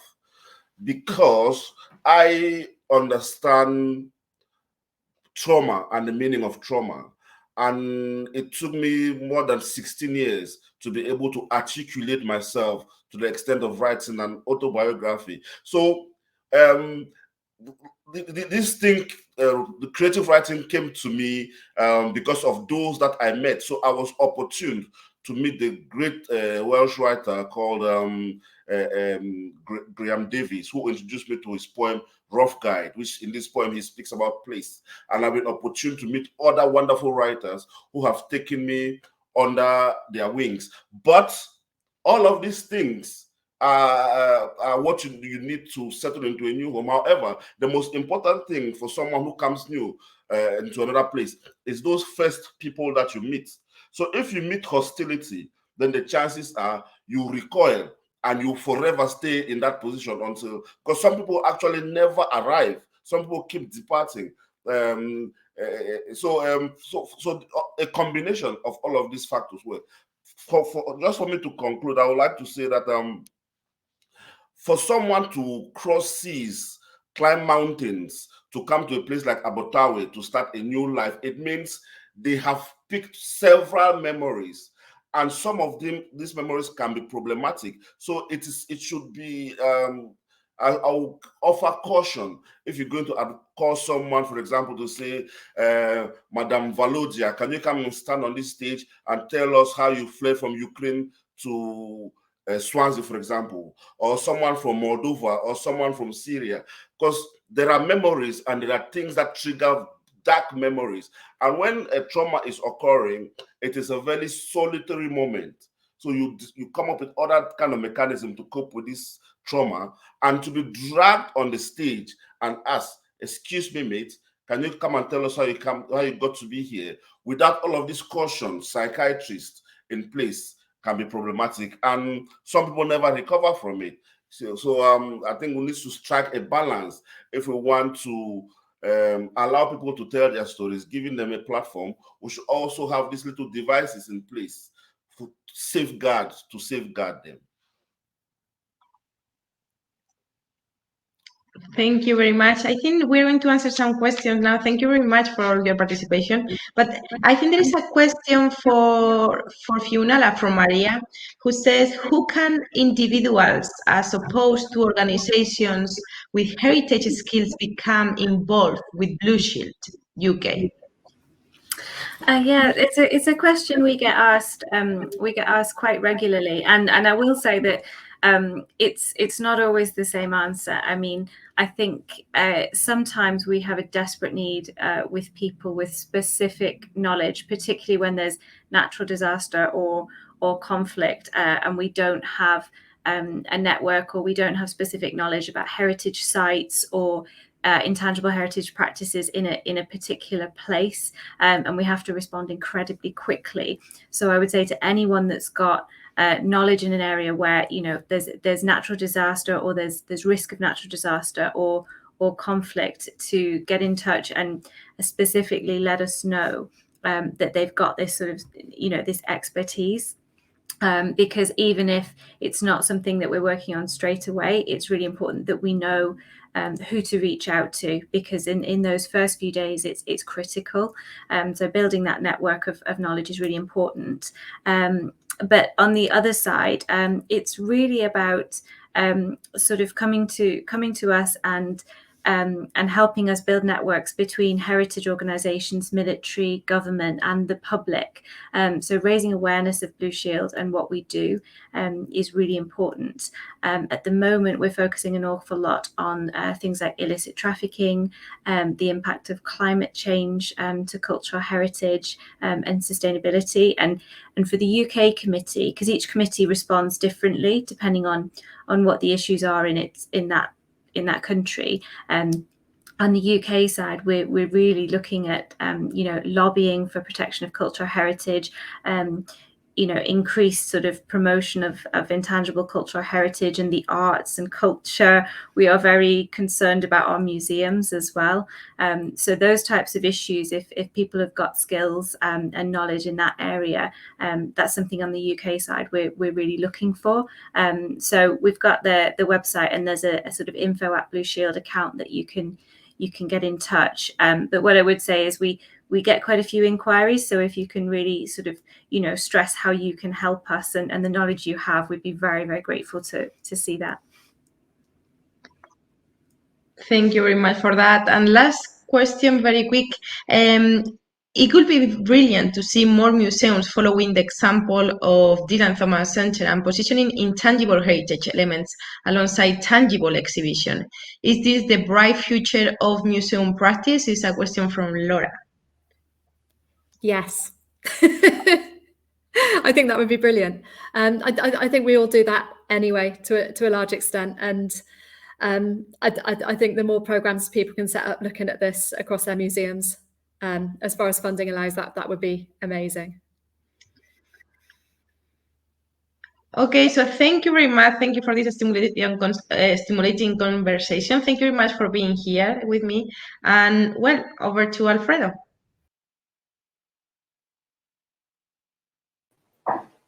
Thank you, Elena, so much for chairing the panel. Thank you, actually, Joe and Finwala and Eric, for the in-depth conversation. You gave actually a really great answer to difficult questions as well. I think we are at the end of the second day. It means at the end of the conference 2022, working internationally, and we did touch actually on a number of things, going from safe space, which are mutual, as a creative space as well, are mutual indeed, to the importance to the lateral approach in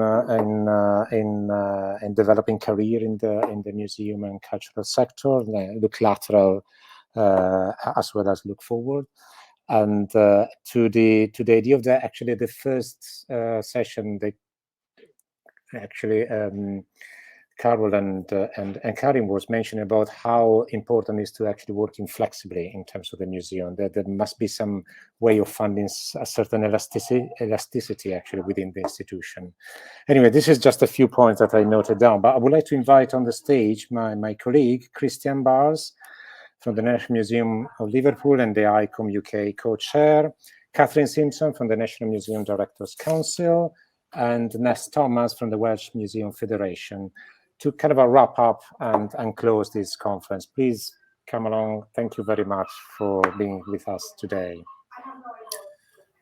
Thank you so much, Alfredo. That was an amazing program from my point of view. So many inspiring conversations and ideas and thoughts. A gallop really through the international museum landscape. Now, the theme of the conference was Cynefin, and Hugh Griffiths from Powys County Council earlier presented a really emotional and personal session built around this word. Hugh took us on a great journey to our own community and our own Cynefin, the place where we feel we belong. And I'm just wondering, Nest and Catherine, did the conference actually do justice to that word?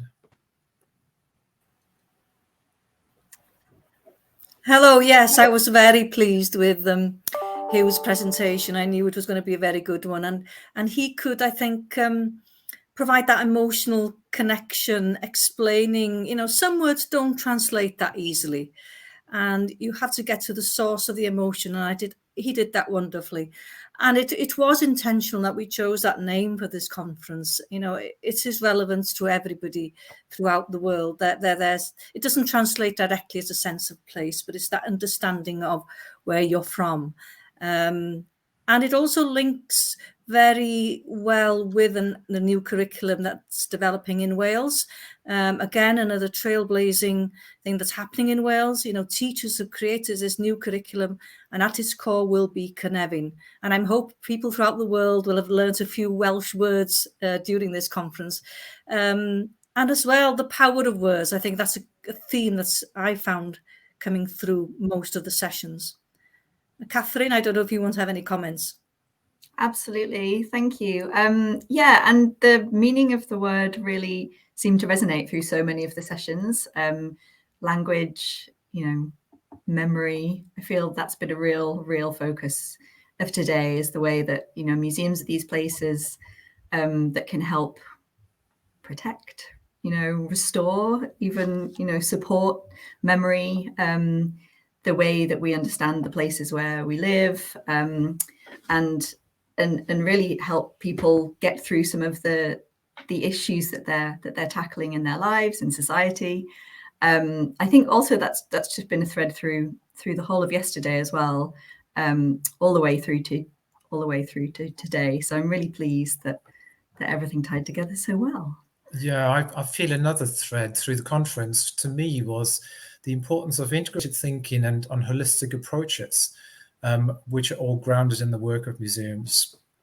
And really, Dawn Bowden, the Welsh Culture Minister, when she opened the conference, reminded us that in a globally responsible Wales, all Welsh government goals have an international dimension, and Wales is very good at integrating certain policy elements throughout everything it does. So one crucial part of this is certainly it must be the Wellbeing of Future Generations Act, which is about really improving the social, economic, environmental and cultural well-being of Wales. And that came through in so many contributions, not just those from and about Wales, but in particular, for example, when Karin Molson was talking about developing cohesive and resilient communities and the provision of good health and social care. And certainly the House of Memories Dementia Awareness Programme completely builds on the core work of museums, looking after memories and telling stories and connecting people with memories. Yes, I'll come in on that with the Future Generations Act. It's relevant to all our work, isn't it? And it's what we all should be contributing towards. And I think museums have shown and showcased what they are doing. Again, referring to the session on dementia, policy is influencing ways of thinking and working. And I do remember the days when we weren't as much focused on policies and supporting social and economic and well-being agendas. But now I think we're all contributing, and I think museum changes lives is the right phrase. We are making that difference, and it's so important to carry on this work. And I'm so pleased that Wales, with the Future Generation Acts, with the new curriculum, it's going in the right direction, and it's a huge opportunity for the sector. Absolutely. I mean, there've been so many incredible examples, and I just hope that, we've said this before, but with the Working Internationally conference, we're always trying to share, practical ideas, but also just really kind of creative thinking and new ways of doing things. And I really hope that people, wherever they are watching today or yesterday, have just been able to take away either really practical things, or, that they've been inspired, or that they've made a connection with somebody, and that they can take that learning back into their own museum. I agree 100%, Catherine, and certainly the practical ideas. There were so many practical things and suggestions that came through. So on the certainly on the sustainability theme, the work of the Australian Museum is just amazing, and they are really integrating sustainability activities across not just museum operations, but also community engagement. So whilst they're well on the path to achieving zero carbon emissions from operations, at the same time, they're also leading on debates, on discussions with its communities, which again was another thread really coming through some of the other discussions as well. We've had, for example, with Mike and Andrew later on, and then Karin and Rachel as well. I'd like to bring in another theme I found really important, is the session with the young people and the challenges they're facing to enter the sector. And this is something I really feel quite passionate about, because we are seriously seeing it in Wales. There is a recruitment crisis, I would say, that we are not attracting people into the sector. And there's something we should be doing here. We should be really looking at this. What are the barriers? What are the opportunities? Because there's wonderful young people with wonderful ideas, and there's so much they could contribute, and museums could really benefit. And we need to make sure that the way we recruit, maybe reassess job descriptions. I know some of the museums are already working that way, and I think this is something that I will take away from this session and these 2-day sessions, and we need to follow this up. Mm.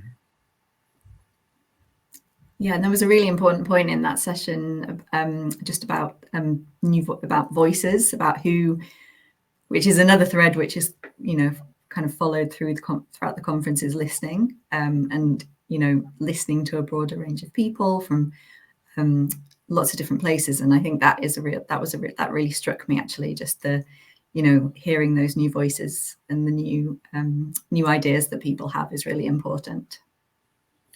And that is perhaps also the, when Mike and Andrew were talking about self-examination and assessment, that was done really in the context of community work. But I do wonder whether there's something in there as well in terms of how we recruit and our recruitment processes, how we support people into paid work. There's an awful lot of volunteering in the museum sector, perhaps more so than in many other sectors. But ultimately, the volunteering for many people, for especially young people, has to lead to something, and ideally a career, which we really want and should be supporting as well. Now, what about the issue of conflict? Now, conflict was another theme. There was sort of conflict between communities, and the great work of many museums, both in the UK, in Wales, in America, and other places, in bridging divides and conflict. And I think Karin was talking about some conversations that had become quite vitriolic, and the museum actually managed to bridge those divides, but also armed conflict, and what we do about preventing physical damage or even restoring cultural heritage that has been destroyed. Yes, I think there's been references in the sessions that museums can be safe spaces, especially in the last session, and the opportunities there to express trauma. And I think one thing I found is that I thought the conference was really well curated. You know, there was a flow to some of these themes, whether it was from the session on activism and then working on bridging communities, and today from armed conflict to refugees. It was looking at thinking and how that could actually work. But it also can be quite challenging work, and you have to be prepared. I know we haven't touched much on this in this conference, but Wales has been very fortunate to have diversity sessions and training, and it's preparing yourself and your communities to what you will be discussing and what you will be exploring. And we have to be very careful of everybody's well-being, especially when we're looking at difficult or challenging histories, and preparing everybody. Absolutely. And just, you know, something that we're just is really important to understand is that no, you know, people aren't going through things in isolation, and they're not going through things, you know, that in most cases other people won't be experiencing. So sharing how you respond to those issues is really, really important. And hopefully today and yesterday has been a way of doing that and ensuring that people have access to networks, to information, to ways of understanding and thinking that can support them in, you know, the difficult times that they're facing. Yeah, thank you. I think we're going to have to wrap up. We're running out of time. As always with these events, online opens a lot of doors, but it's also difficult. You know, we want to be in person, really, ideally over a cup of coffee and some nibbles, and have these conversations and carry on. But I think we're very much limited as well by technology. What I just want to mention very briefly again is the ICOM UK and British Council Grants Programme. We saw some great contributions and the impact that these grants are having, and the importance of the networking sessions as well, as we certainly managed to connect some people and stimulate some really, really good discussions.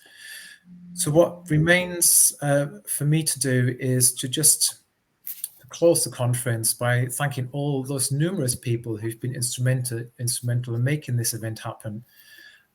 First and foremost, the conference working group of the ICOM UK National Committee, including my co-chair, Catherine McDermott, our executive director, Dana Andrew, Alfredo Cramorotti, Elena Perez, and Nick Marchant. Our partners at the National Museums Directors Council, especially Catherine, who's here as well, and the Federation of Museums and Art Galleries in Wales, represented by Nest, who we partnered with this year, especially to celebrate Wales and highlight all the work Wales have been doing. Instrumental has also been for the Federation's Development Officer, Chris Delaney. I also want to thank especially Victoria Scott, our conference organizer, who's done all the heavy lifting in organising this event and worked very, very hard and behind the scenes, not just in the last few weeks, but also here today. Then Victoria Rogers and Welsh Government for funding, which enabled, amongst other things, Welsh translation and simultaneous interpretation, and Barker Langham for their design and marketing support, including Eric Langham for his contribution to today's conference programme, Ellen Suggett and Alici Magnadin. And lastly, the conference platform Everywhere Plus for their technical support in recording the pre-recorded contributions and ensuring the event ran without technical problems. And of course, all our contributors from Australia, China, South Africa, Austria, Germany, the US, and the UK, who spoke about international projects on 5 continents. Diolch yn fawr iawn bawb. Thank you all for your help in making this conference happen, and thank you to our audience for attending. We hope this has been interesting and useful, And if you enjoyed this year's Working Internationally conference, we're already planning next year's event, which after the Wales focus this year will be based in Scotland and perhaps and hopefully in person after the last 2 years of online events. All of us at the ICOM UK committee already look forward to seeing you then. Thank you very much. Diolch yn fawr iawn, pawb.